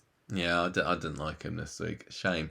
I was also a little bit worried about Shona as well, because after last week where I thought that Shona is back to her normal pre-shot in a box self, she said some line this week about, oh, I'm not supposed to mention that, or I'm not... I thought it was funny. Yeah, that's because you like shot in a box Shona a bit more, don't you? Yeah. It's uncomfortable doing a podcast in a bed. We're just moving and creaking about all over the place, but we still haven't got an actual chair to do our podcast in this new house. Jenny was quite good this week. I was wondering, like, how was she more upset? How much was it grief, like true 100% grief, and how much was she being regretful about leaving him and blaming herself? Because I think if I'd led someone to their untimely doom, which she kind of did, I'd just be feeling really guilty about it. I'd feel very guilty. And also, let's not forget, which I think she might have done, that her son died drowning. And now her husband is drowned. Yeah. Two close relatives of Jenny led to their watery doom. And I can't remember who said it was a horrible way to go or something. But it's I don't think you need telling. traumatic to imagine the final moments, and wouldn't it bring it all back too? Yeah. Well, she did look pretty upset when it happened, but Tom hasn't had a mention yet. Can Tom not get a shout out, please? Yeah. And like I said on the Facebook group earlier this week, if that tram had been going a bit faster, Alan Bradley could have been knocked right into the water, couldn't he? If the tide had been in. 3 for 3. He was right next to Watch out, Daisy. the sea there. Don't go paddling. But no, I also think that Jenny's probably feeling a little bit guilty about splitting up with him. Of course. And because surely she must be thinking, if I hadn't bonked Uncle Ronnie, none of this would have happened. And I still haven't been able to properly forgive Jenny for her moment of indiscretion with Uncle Ronnie earlier this year, and I was kind of thinking, yeah, if they'd have stayed together, well, why would? Oh, she wouldn't have been looking for Leo, would she? She wouldn't have been looking for Leo, and coulda, woulda, shoulda's Michael. Yeah, and also Johnny might, because Johnny had kind of given up on life by last Friday, hadn't he? And maybe if he thought if he'd been in the middle of a happy, fulfilling relationship with Jenny, he would have wanted to cling onto that ladder a little bit more. Maybe. He did seem to accept the cool embrace of death quite gratefully. Yeah, he did. I couldn't have been asked to go through that tunnel. But I thought it was all right. What did you think about her doing that party for Johnny? Suitable or a bit too soon? She was punishing herself a bit, wasn't she? And it was obviously not a good idea because she was drunk when she decided to do it, wasn't she? Yeah, she was, and it wasn't a very well organised. It was basically just an excuse for her to try and drown her sorrows and drink to forget, wasn't it? But the fact that she only had 2 guests, well, 3 if you include Daisy, and one of them was Kirk. It was a bit ludicrous, honestly. And she was saying, "Oh, well, let's put on a quiz. He likes his Monday night quizzes," but. Yeah. That was kind of funny. I thought that was a funny line. It was sad that there was nobody else there, and it was one of these times as well where I think that Coronation Street's insistence not to give characters friends reared its ugly head again, and there wasn't anybody really for Jenny to have a proper heart to heart with. I know there was Leo, but I'm not interested in Leo because I'm assuming Leo, he's not staying around for much longer. What a chancer this man is. This woman's husband drowned trying to save her life from the sinkhole that you're supposed to be in charge of fixing, and you come round for what? A date? What are you doing? Give us some space, man.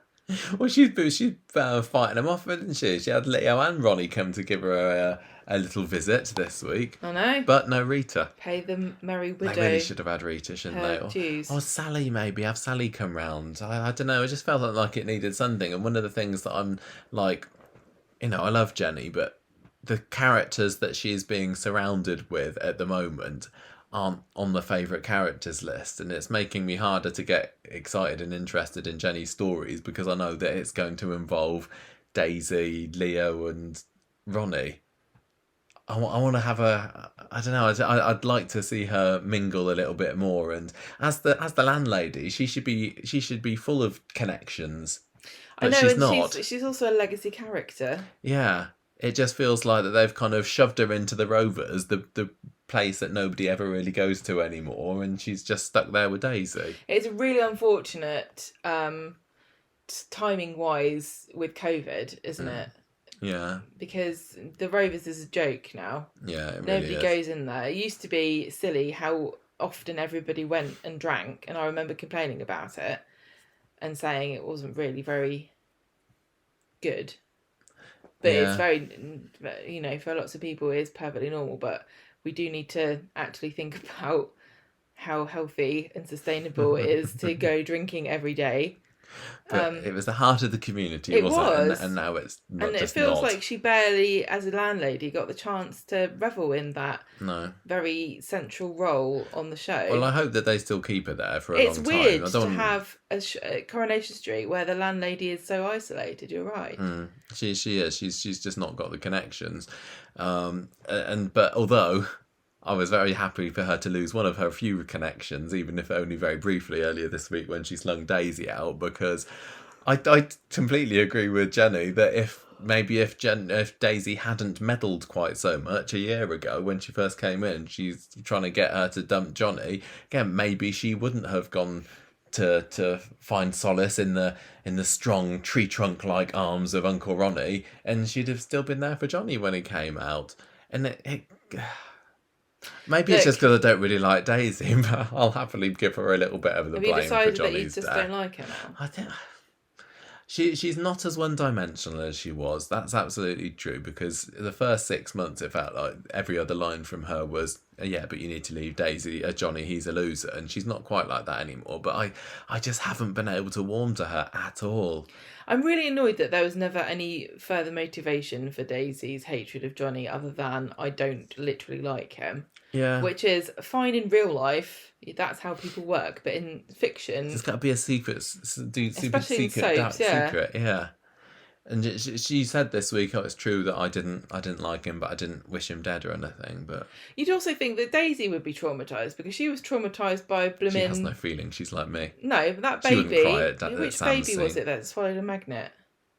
Bertie. And she got traumatised by that, didn't she? And she started talking about doing a first aid course because her little brother died in a pool. Yeah. You'd think she would, be freaking out.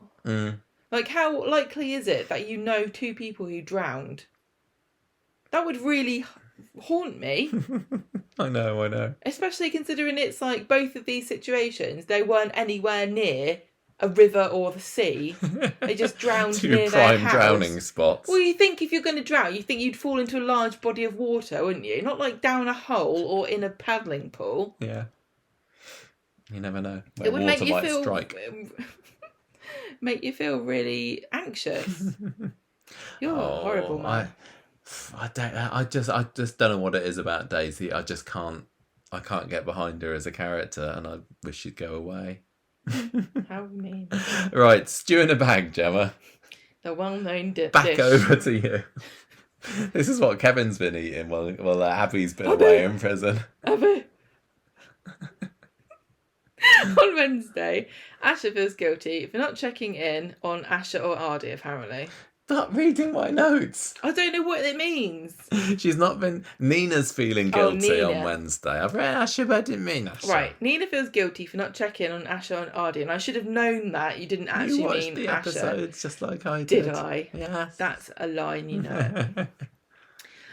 Not checking on Ardy or Asha since the crash last week. What if she doesn't want to see her? And Roy's like, I think she will. Then we get Stu coming back, and he was in it very briefly last week, being rained on, and then he was in it before when he was getting food from Speed Dial. That was bizarre. Do you think that last week's scene with him being rained on in the ginnel with his bag, did that add anything to this week, or could they have just literally not shown him at all? Because I'm thinking, like... It was odd, because what was the point of having him in that scene, even? Because Abby was looking for her note, and they unfortunately unintentionally insinuated that he had something to do with the note being I think gone. it just confused a lot of viewers last week because they zoomed in on this homeless guy, this random man who people wouldn't, they could certainly forgive them for forgetting that he was the guy that took all Zidane's extra curry a few weeks ago. Yeah, it was odd. It was this little teaser for this week without feeling like you were being teased. You were just being confused. Yeah, and the other thing as well that they had to make clear that they hadn't done before now, which would have been helpful to have known, is that those bags are only for the players. Yeah, I know. I thought that. It's like, how on earth has Asha recognised this bag when she sees it? But they eventually do reveal that only people who play for Weatherfield County can get one of these bags. Tell you what, if I worked on Weatherfield Market, I'd be making knockoffs of those. I know. It's like literally a black bag with WC. You take it down up a toilet door, stick it on, and there you go. It's not very, very difficult to replicate, is it?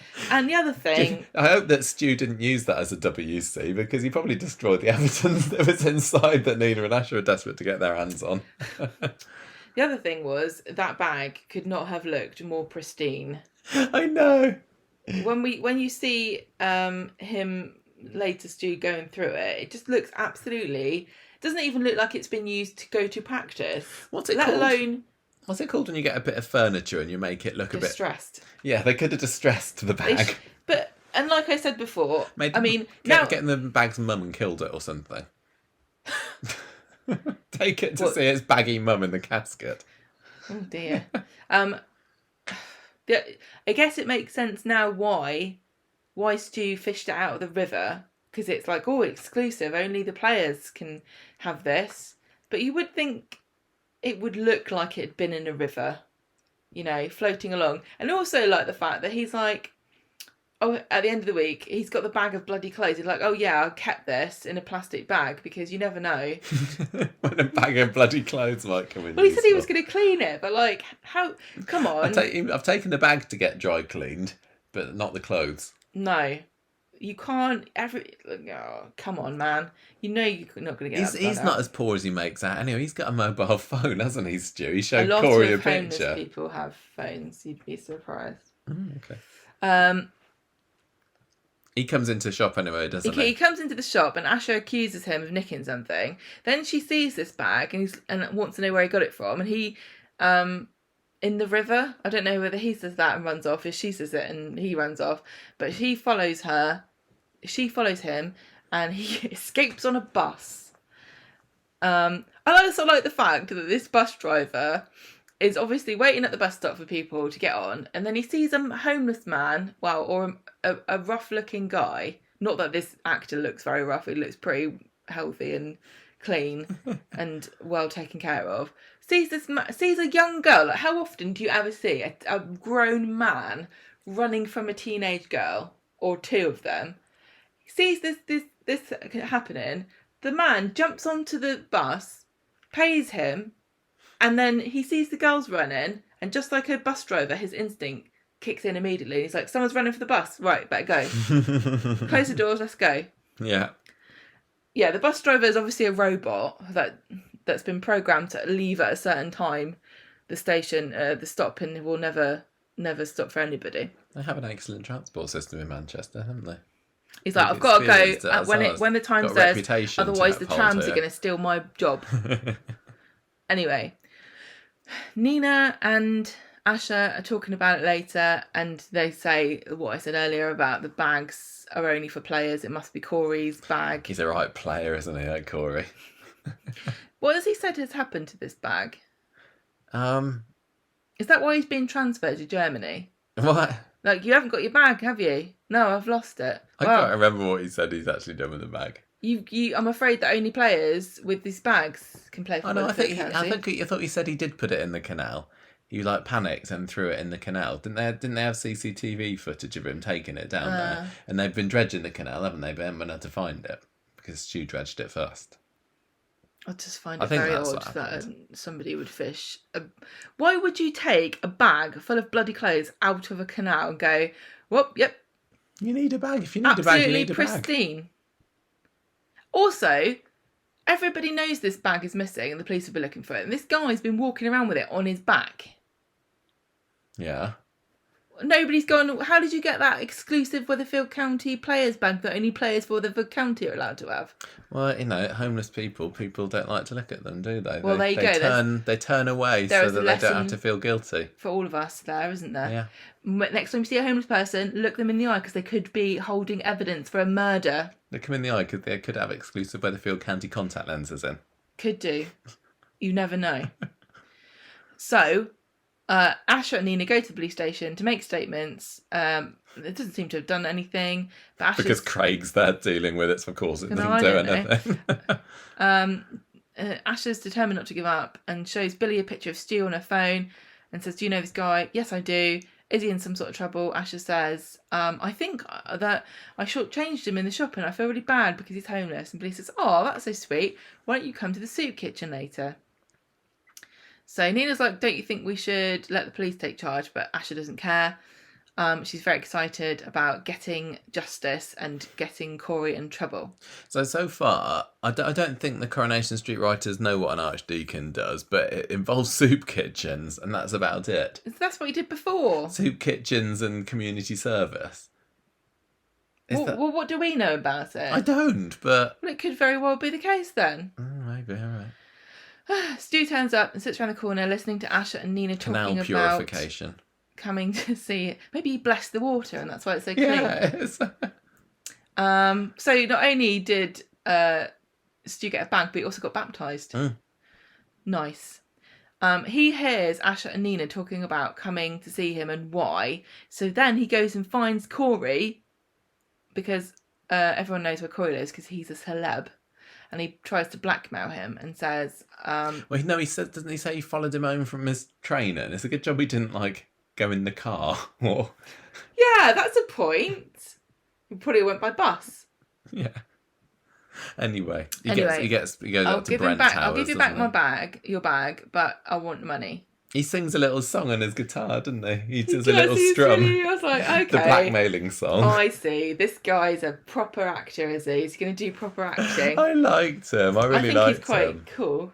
Yeah, but I can't look at him without thinking he reminds me of Dennis Tanner when he was homeless. He's got the look, hasn't he? He's got the cheeky sparkle in the eye and the scruffy, stubbly face. He's like Dennis. I said this to you on Friday. The last time two lesbians went to a soup kitchen to retrieve a white-haired old man, we got Dennis Tanner out of it. So who's Stu going to end up? Yeah, who is he going to be? The long-lost whatever of... Maybe he is Dennis Tanner. Maybe he is actually... He's not actually dead.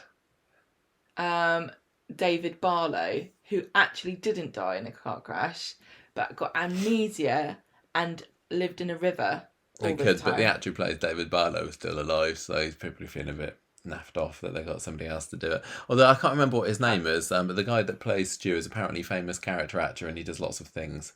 Yeah, I got the impression from his very confident performance that he had done this before. Yeah. I followed him on Twitter. He's not just a noob.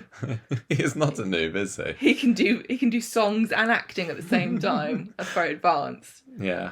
I hope he's not going to stay on the show, is he? What's I'm he enjoying gonna him. do? I don't know. He's going to use the money that he got from the bag. He'll probably just woo Rita, won't he, and marry her, just like Dennis did. Move into the sinkhole. You're like, oh yeah, I saw you down at the Orinoco Club back in the 70s. Oh, I remember you were right, girl. And she'll be like, oh, do you like me to sing? No, it's fine. No, I remember. You don't need to do it anymore.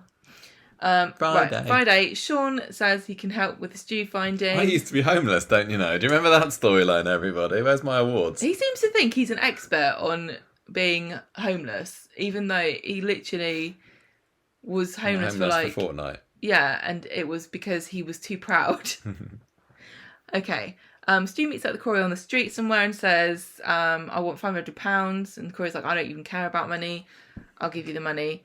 So they agree, but he doesn't have it on him. He didn't like the idea of his £500 because he originally agreed £100, didn't he? Yeah, but Corey doesn't care about money. He's going to be rich. Well, not when it comes to his freedom. He'll pay anything to get off.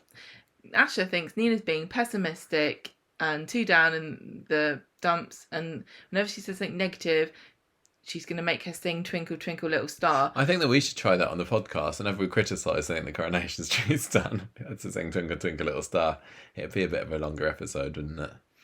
I think being negative is fine. Good. As you might have gathered from the previous 400 plus episodes. Sean's homeless mate, Dudley, comes into the cafe, and when I saw him, I was like, blimey, it looks like Jamie Baldwin's been put through the ringer. Did anyone else get a vibe of Jamie Baldwin off this guy, or was it just me? I want to know whether all the homeless people of Coronation Street look a little bit like old characters. Yeah. He comes into the cafe, says, I don't recognise Stu by the picture, but there are a load of people by the river, which is where all the stuff floats by, and that's how we make our living, plucking things out of the river and selling them to stupid people in houses. Interesting how they had to create the character of Dudley when it could really have just been Sean who knew Stu. Or and just could said, have cut out the middle or man literally then. had just said, yeah, when I was homeless, I used to stay by the river. Why don't you go and look there? Yeah. Or Nina and Asha say to each other, there's a bunch of homeless people by the river. Why don't we go and look? Or said to Billy, yeah, do you know where the homeless people hang out when they're not eating soup? by the river. Yeah. There was lots of things. I don't. Yeah, Got to get Dudley Anthony was a bit- Cotton's episode count up for the year. Dudley was a bit Can't have him superfluous. earn that six-figure wages. Is that what it is? Is it? Well, probably. Dudley. They're all on it, aren't they? Oh, they're all super rich. Yeah. Dudley takes Nina and Asha to the homeless. You've written homeless tent place. I don't know, what's it called? Encampment. The river encampment. River dredging facility. Stu's tent is in there, but he is not. And then I thought this was really out of character. Nina decides that she can just open his tent and look around. Now I would have thought that of the two of them, Asha would have been the one who would have gone, I'll just look inside here. And Nina would have been like, you know, just because he's homeless doesn't mean that you can just go looking through his stuff. I thought it was very entitled of her to think that she could just because he's homeless, he has no privacy. I think it's more important for Nina than Asha that Seb gets his justice. Not that it's not important for Asha as well. It's but important that Nina Asha gets in Nina's pants, so she, you know. Oh, we're nearly by the end of the episode. Dudley kicks them out and sends them on their way. But then they see him on the way back. So It's quite handy that Dudley kicked him out there. Nina and Asha catch up with Stu and he's like, I don't know what you're talking about. What bag? I don't know. Nina stands firm and tells Stu about the night of the attack and how awful Corey was and the fact that he got away with it because he thought that he was allowed to do what he wants, and she appeals to him, suggesting that they have something in common because she is sure that he has been laughed at and treated like a subhuman because of being homeless, when she literally just went through his stuff and called him a hoarder and said she didn't think homeless people could be hoarders. Oh yeah. I think I've seen homeless people who have collected a great deal of things. If you're homeless and you have to take what you can when you can, you're going to save things, aren't you? That might be useful. Yeah, but you've got to be able to carry it on a knapsack on a pole. One of the things she accused him of hoarding was cereal. What do you think he's going to eat for breakfast? He can only eat what he catches out the river. Yeah. Or sashimi again. Duck. No, I like duck. A bit of goose. So he says, I'm not going to help you. I can't. So Corey meets up with Stu again. Stu's not scared of him in the slightest. Corey's just being foul, throws the money on the floor. Stu has to pick it up. He takes the money and says the bag's in the bin. So he walks off and Corey goes to the bin, gets it out and realises that the clothes aren't in there. which is what Nina and Asha explain they needed. So Stu goes to the corner shop and gives them Corey's clothes, which he's fished out of the bag, and there's loads of blood all over it. And he said he was going to clean the clothes and sell them later, but he never got round to it. And he also says that he sold Corey the bag, and then he says, "I hope that you nail him," and leaves. This clothes that he's it was May, wasn't it, when this happened? So has he had this clothes in a bag since May, and he's just not bothered getting round to selling them since? Wet bloody clothes, but they stink. I assume that they've probably dried since then. I know, but I bet they still smell. Anyway, they realise that the fact that Corey wanted to buy this bag means that he knows that that the evidence is there, and it kind of proves that he's guilty and knows the evidence is there to get rid of that he bought this bag. That's what they think. Corey gets home, tells Stefan he's got the bag, but the clothes weren't in there. And Stefan's like, "Oh, the clothes you said you get rid of." And Corey's like, "Oh, trying to talk to him, confessing and about the blood and everything." And Stefan's like, "Don't even talk to me." It dawns on Stefan at this point, doesn't it? Well, he says, "How much blood is on this?" And Corey's like, "Well, more than I can really explain away." And he's like, "Oh God." He doesn't want to hear it. He stops him, doesn't he? He doesn't want to hear his son confessing what an evil murderer he is. He gets in the car. They need to find the clothes before the police do, but too late because Nina and Asha are at the police station. And the police are like, "Well, he did say that he was there when the attack happened. So I don't know if this is enough evidence, but the forensics team's going to have a look at them." They get told, "Do not tell anybody. Keep it a secret forever and ever and ever. Especially don't tell Abby. Because if Corey finds out that we've got the clothes, he'll be on the defensive." I'm stunned that by the end of this episode they hadn't been and told anybody, or they hadn't been overheard speaking about it by anybody. What, the way that Stefan and Corey were talking loudly in their front garden about the fact that they've got bloody clothes. That's all right. Their next door neighbour probably lives like half a mile down the road. Nina and Asha go and sit in Victoria Gardens. And then this is when Nina says, "I forgot how much I enjoyed being with you. Seb wants me to be happy again, and I think I could be happy with you." And they have a little holdy handsy moment where they decide that they want to be girlfriends again. Yeah, I was shortchanged there. Nice snogging. Don't start with that perverted nonsense. Why is it perverted nonsense? Because people fetishising lesbians is... Oh, I know, I didn't really know. Yeah, finally, they're back together again. I think some people are a bit mad about this. I'm not thrilled. I'm not. I thought it was sweet either way. and poignant and romantic in a sense that they had such a brief love affair. And it was kind of endearing that it was so short. Because I just feel as though it's going to be either annoying, pandering nonsense, which is what I consider the Kate and Rana thing to have been, or it's going to be another case of they never really talk to each other unless they're having an argument. They seem like a fine couple to me. It doesn't particularly bother me, and I kind of thought that it was bound to happen anyway. Oh, I don't know. I thought it was kind of mature of them to have sort of decided that it wasn't right. It could have gone either way, but I'm not particularly fussed about it. But I know some people are, and the fact that it's ended in, the serious story with the hate crime and everything has got a lovely, happy, romantic ending maybe isn't the best way for it to go. But as long as it doesn't take over too much, I'm more interested in seeing Corey facing justice, and I'm very interested to find out what he and Stefan are going to do next. Because I'm wondering whether is Stu in trouble now? Is he going to get hunted down by the Brents or run over by them or something? Because he's murdering homeless people. Isn't that the pursuit of the rich in this country? Yeah. No, I don't know. Do you think that Stu's going to regret trying to double cross Corey? He's probably going to have him find himself raked across the coals, I'm sure.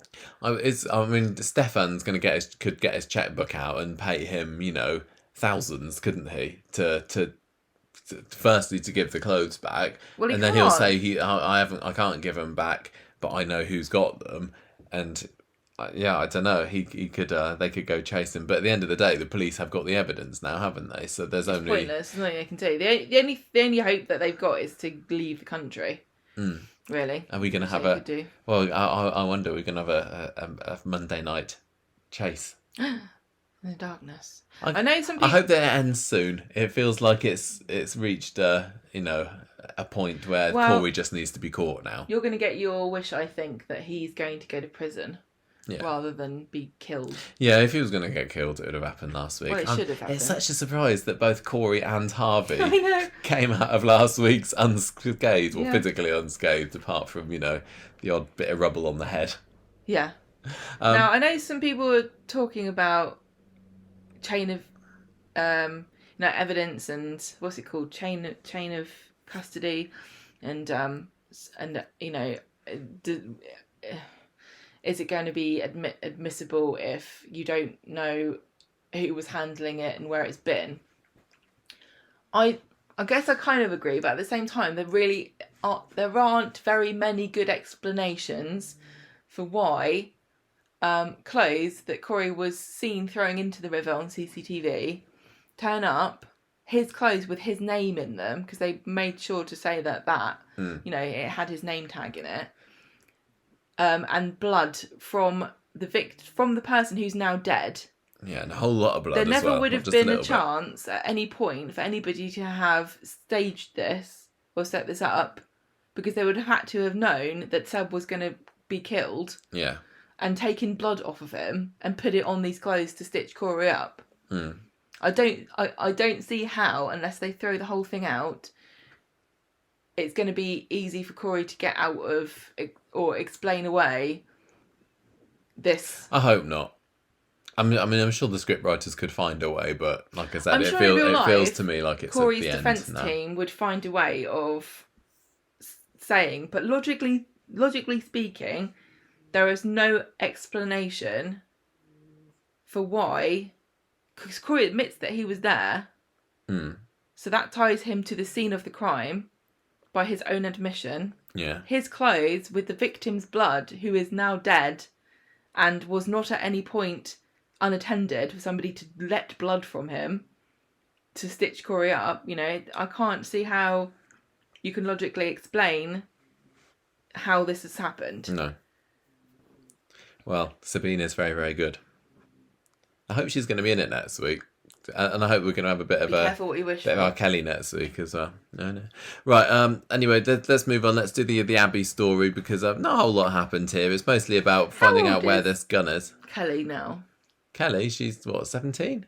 So if Corey gets gets found out, yeah, she'll be let out, won't she? I think because so. She was only I don't know. Convicted because Corey lied and said that she did it. But if he actually did it, it wouldn't. Look, we're going to have Kelly having a Christmas dinner with the Habibs, Baz Beebs, by the end of the year. Are they going to keep Elsie as well? No, she's going. I think it was only supposed to be temporary with Elsie. Right, Abby, get your gun. So Abby and Kevin and Jack have got back home on Monday after the shenanigans of last week, and this is when Jack hears from Liam over the texts about Natasha getting shot, and Abby's looking a bit worried about this. She's like, "Oh, shot, awkward. I had a gun last week. Hope that's not related." Can't be. And Abby and Kevin hear from Shona. It was Harvey what shot Natasha, and Harvey's back in jail now. And Kevin realises that it must have been Harvey who whacked him when he came to pick up Dev at the car crash thing. But where did he get the gun from? And Abby finds Roy having a bit of a thing in the garden at the end of the episode, and she just wants him to put all this behind him. It's not his fault, and that doesn't really go anywhere. Why would it be Roy's fault? Oh, because he said she didn't have a gun. Yeah, exactly. And then the storyline kind of just disappears off for a little bit before wandering back onto our screens on Friday, where Abby's handing out wedding invites. Because remember, everybody, wedding's happening soon. 1 minute, this woman's worried because she's basically responsible for. She kind of is responsible for Natasha being shot. Kind because of. she's the one who brought the gun. Yeah. And then she's like, I'll take a day out and then I'll do my wedding invites. Well, if you've got your wedding coming up soon, then that stops for nothing, does it?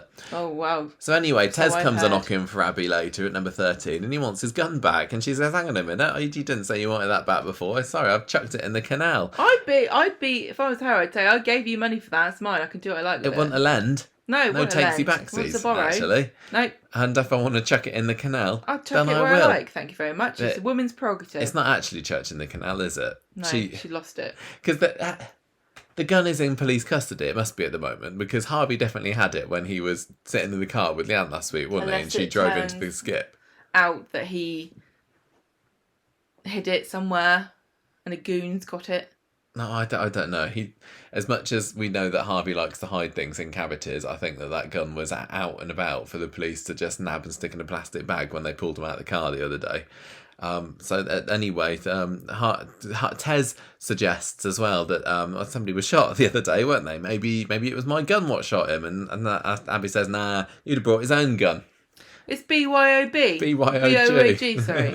BYOG to give you going to shoot somebody. It's rude to use someone else's gun to shoot somebody. It's not the damn thing. Yeah, but no. But these criminals, they have no manners. Anyway, the main takeaway from this episode was that Jack was the one with the note, which I'd kind of forgotten about. Oh, yeah.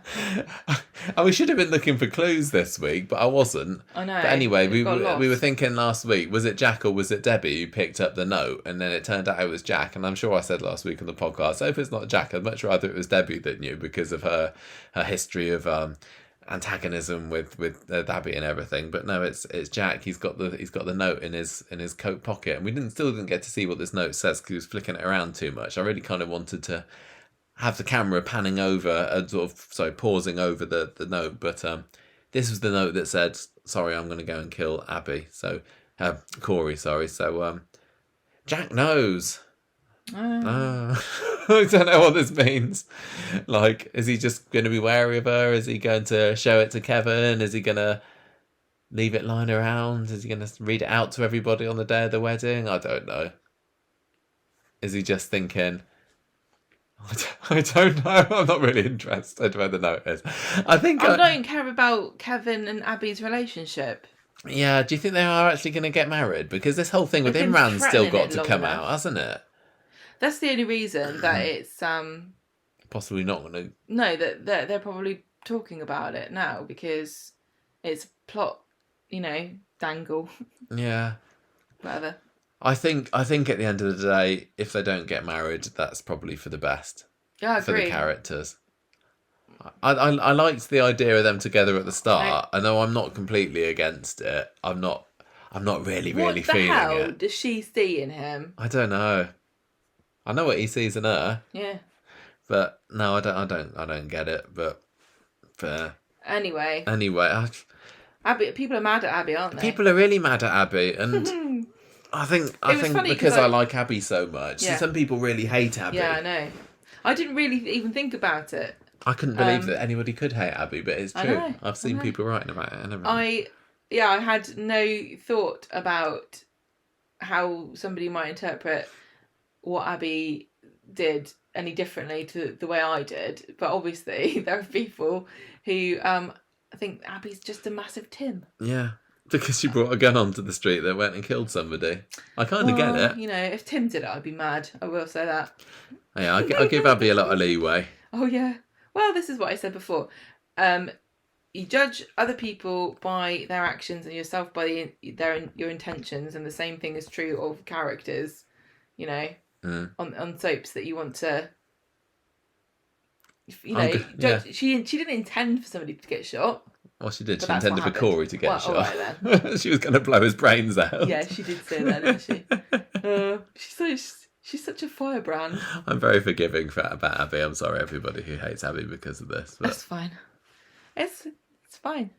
It's just interesting. This is why I like doing the show, because I genuinely never thought that Abby was anything but a blameless angel. He used to be on drugs. Right, Ardy. So on Monday, Ardy's up and about. He's brooding. He went to Asha help him up the stairs. He doesn't want Dev to change his dressing. He doesn't want people to fuss, especially Dev. Summer is with Ardy, who's telling her about how Dev abandoned him. And then Dev comes in and he's like, yeah, all that business. Let's move beyond it because I've decided to give you an official position of assistant manager for my whole business empire. And here's the paperwork. And he's all like pleased with himself. And Ardy says, I think about it. And someone's like, that's nice, isn't it? Isn't that nice, Ardy? And Ardy's like, yeah, it would be nice, except my dad left me to die in a ditch. So I'm not happy with him. Later on, Ardy says, I will take the job, and Dev is thrilled, and Ardy is, like, acting really shifty. Is he going to try and take down Dev's business empire from the inside? It's probably not the best idea because, he's going to get he stands to get a bit of inheritance from the Alahan Industries at some point. But he's probably not thinking that far ahead and more about the immediate satisfaction of revenge. Yeah, being the next Mad Mayor. Yeah, a bit of a silly. I mean, it's definitely. I think that's where it's going. Very soapy, very silly. Potential to be quite it's fun. Sad because it is kind of fun, but I love the fun. Me too. Easygoing. Ardy and Dev goofy were Ardy. Absolutely blimmin' amazing. And the fact that we could be losing him for the storyline is a bit sad to me, really. One thing that I thought was a bit weird was how flippant Asha was being with Ardy and making fun of him and everything. But he's obviously not said anything to either of them about. Or has he? About what? Why did you leave me to die? No, it doesn't seem like he's... Like, you should at least bring it up. Yeah. You can't just be mad about it without saying anything. Mm. You know what I mean? Like, you would... It doesn't make sense that he hasn't brought this up. But equally, I don't think that Dev's really sat him down and properly tried to talk to him about it. He's just kind of throwing gifts at him, isn't he? Yeah. Saying, I can see that you're mad at me, but rather than talking about it, just that here, have half of a business empire, and that's going to make you happy, isn't it? It's also a bit weird as well that he's like, didn't even say to Asha about it, and Asha's not bothered either. No. A lot of people aren't really enjoying Asha at the moment either, and they're saying that she's being really bratty and self-centered and everything. I'm not particularly getting that. Well, I'd be quite self-centered about being rescued from a burning car. She's had a tough couple of years as Asha. I think in my head she's still riding high on that and with the sympathy and everything. I agree. I think she is being bratty. She's ever so slightly. But she's being bratty in an entitled teenage way where you feel incredibly safe and secure in being bratty in the knowledge that everybody has to just deal with it and wait until you're 21. What I want to know is if Ardy's plan is to bring down Dev's business empire from the inside, is he actually... Don't you need to have kind of a decent business mind to be able to do that? And we've kind of seen that Ardy isn't the world's best businessman, no. He's so maybe he's just going to utterly fail and it's going to succeed. Yeah. By accident. Oh, I hope Evelyn doesn't lose her job. She's going to be well, she's not the assistant manager. She's going to be no, just like, when he brings down the shop and everything, he hasn't thought about that, has he? Poor Evelyn. He's probably going to do something like buy loads of halved peaches in syrup and turn out that was the star ingredient of this week's Great British Bake Off, and business is booming. Yeah. Also, if he brings down the business empire, where's everyone going to go? Because that's the chip shop, the kebab shop, the corner shop. Yeah. Already the co-op's closed. I know. No, the co-op's open. It's Costa that's closed. Oh yeah, that's right, isn't it? That's right. Maybe he'll suggest opening a coffee shop. Yeah. And that will fail because of Roy's great prices, which haven't changed in 20 years. Anyway, I actually think that you could pay less for an entire meal at Roy's than you could do for a single coffee from Costa. I think that's right. That story didn't go anywhere after Monday, sadly, so there isn't much to say. I don't know if I really wanted to go any further because I think it's I don't like the idea I get it on ruining paper. The dynamic. I totally get it on paper, but the dynamic. And it's another example of like them only really being able to put time and attention and love into a relationship to build it up and make it really interesting and fun to watch, because they're going to tear it down and they want you to care about it. Yeah, which I wish they wouldn't do. Yeah, me too. You know, like they did with Seb and Nina. Like they've done the Alahans. They've obviously only done, you know, made them so strong so they could break them apart. It's unfortunate because it is actually a joy to watch these things. Well, maybe what it does mean, though, is that Emma and Curtis are going to be plain sailing and they're going to have lots of happiness in their future because they haven't done very much Lots to of build. strife. They haven't built them up to be an interesting couple in the slightest. I was like willing to accept Curtis whenever he came into the show like 6 months ago, but every time that he comes onto the screen now, it's just like. Listen to me carefully, all you attractive people listening, because I know some of you are attractive. Do not ride through life on your looks. Cultivate a personality, otherwise you will end up like Curtis, who is basically a piece of wood carved into a nice face. He's very boring. So the story here is that Emma can't cook on Wednesday, so she set the kitchen on fire, and then they have a face pack time together, and Emma's worried that Curtis is pushing himself too hard because he wants to go off to the hospital to do extra hospitality helpy things, or does he? Has he got something else secretly that he's getting up to? I don't know. That he's studying to be a doctor anymore. I wonder. And then on Friday, his hair starts dropping out, apparently, or has he just got a little bit of And he says it's a spider. Yeah. And Emma's like, "Oh, Curtis, I'm going to get you some money. Dad, can I have Ollie's money, please, for mitochondrial disease? Can Curtis have some to have a private medical consultation?" And Steve says, "No, not really, because people didn't want it to go for that. So that's it, really. No, you can't have it." And then Emma's miserable again at the end of the episode, and she says, "Oh, Curtis, I'm so proud of you for managing your illness and everything." And he says, "Oh, I'll do it for you, Emma. And you're such a lovely babe, and thanks for the difference you've made to my life, and you make life worth living for me." And that's what he says to her. That's what he says to her. Yeah, that was it, really, wasn't it? Do you think that he's trying to get his hands on Ollie's money? Do you think this is where it's possibly going? I don't know, but I'm going to be so gutted if he is being really genuine. Ill. I know, me too. Although if he really, really is ill, he might drop dead and do us all a favour, mightn't he, in the near future?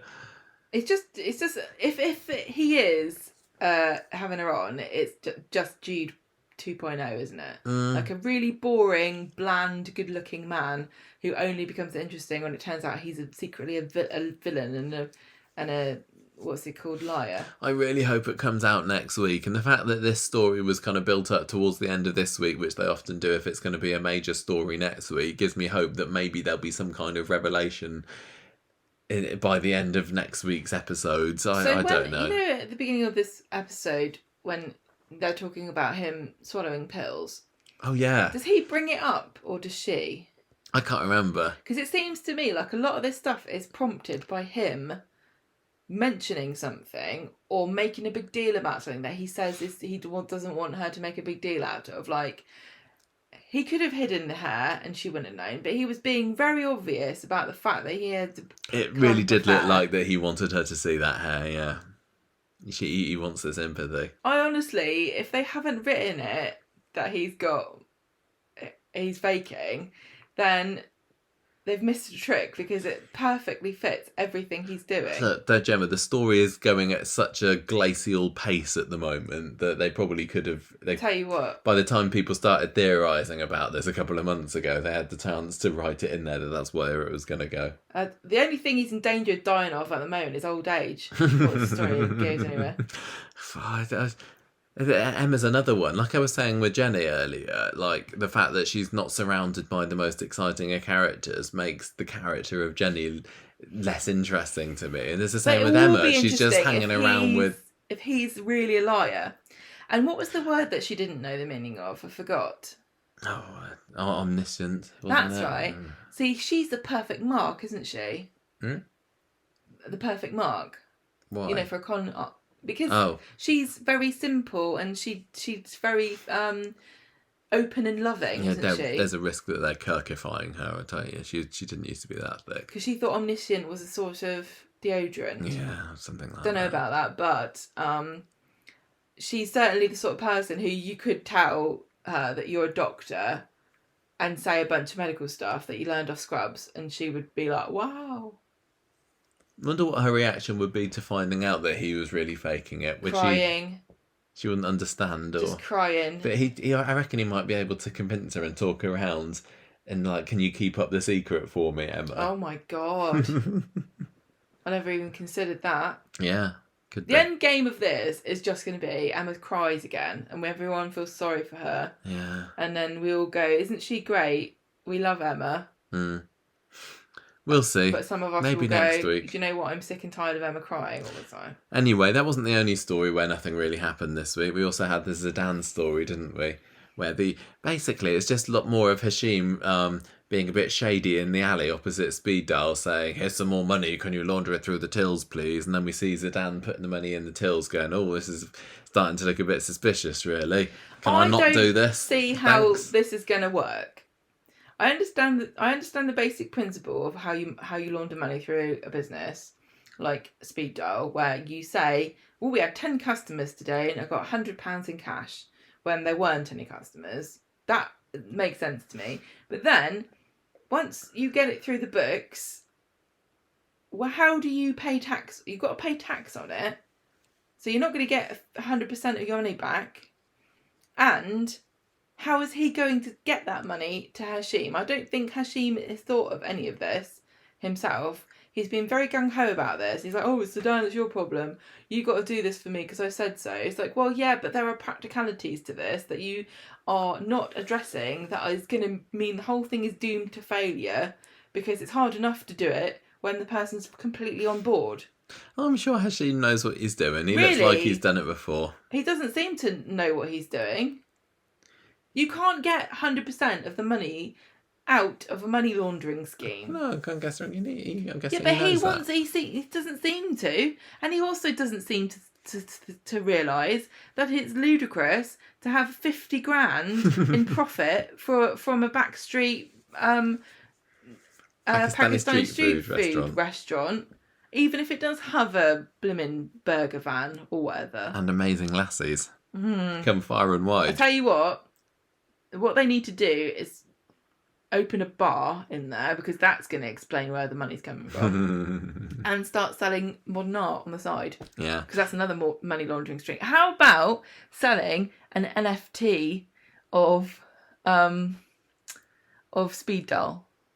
A what? One of those non-fungible token things that everyone's talking about, those digital. You know how it's a thing that you say, "Oh, I own that Charlie Bit My Finger video because I got the NFT of it." Oh, yeah. He needs to get into that game. Hashim, stop buggering around with money laundering and start doing that. Yeah, you get up your finger on the pulse. Why doesn't... I tell you what, ITV's missed a trick too, because they could have sold the NFT of the first episode. It's just such a weird thing. It's like literally the human equivalent of pissing on a lamppost. Isn't it? Going, "Well, it's mine now. Yeah. I paid £100 for that." Anyway, the development, kind of the one small development in the story this week is that Ryan overhears Hashim and Zidane getting up to shady business up Villain's Alley, and but he doesn't say anything. No, he asks Zidane what's going on there then, and Zidane makes up some kind of cock and bull story about business something or other, and Ryan doesn't believe him. So he was having he was getting invited back to work at Speed Dial earlier in the episode, wasn't he, by earlier? Because he was crying. He's sad about Johnny being dead. No, he was also crying because all of his DJ equipment fell in the hole. Oh yeah, that's right. And he's like, "I don't even want to do music anymore. I'm so sad." Like, really? Yeah. I think I don't know if the musical world can cope with the loss of Ryan. I think that Jeff has summoned Ryan's DJ equipment into the pits of hell, and that's why it fell into the sinkhole, and he's there doing his Mr. Lover in the pits of hell. But what I want to know is there no audience for like a real bummed out DJ like playing all dreary tunes? There must be. Oh yeah, probably. Ask Nina. Yeah, isn't that what Cradle of Filth is? Anyway, Ryan's probably going to now start working at Speed Dial and being very suspicious of what Zidane's up to, and then maybe he'll get himself beaten up or something. What does Zidane even say? Well, he when Ryan confronted him? Yeah. He just said, "I was just talking about businessy things." What, in an alley? Yeah. I'd say, "Look, Ryan, you saw what happened to the street. I'm not going to stand around on the road waiting to get swallowed up. I'm going to go down an alley. It's Nice safer. safe alley. Because then I can do that thing where if the ground starts to fall beneath me, I'll just jump and put my arms out and my legs out, and I'll be spread eagled on the wall, and I can just inch my way out. Yeah, exactly that. Anyway, more to that next week, I suppose. I don't want Ryan to be the bloody mastermind that brings down Hashim's criminal empire. I'd be so embarrassed if I was Hashim if that happened to me. It seems like a likely thing to happen now, doesn't it? What else is he there for?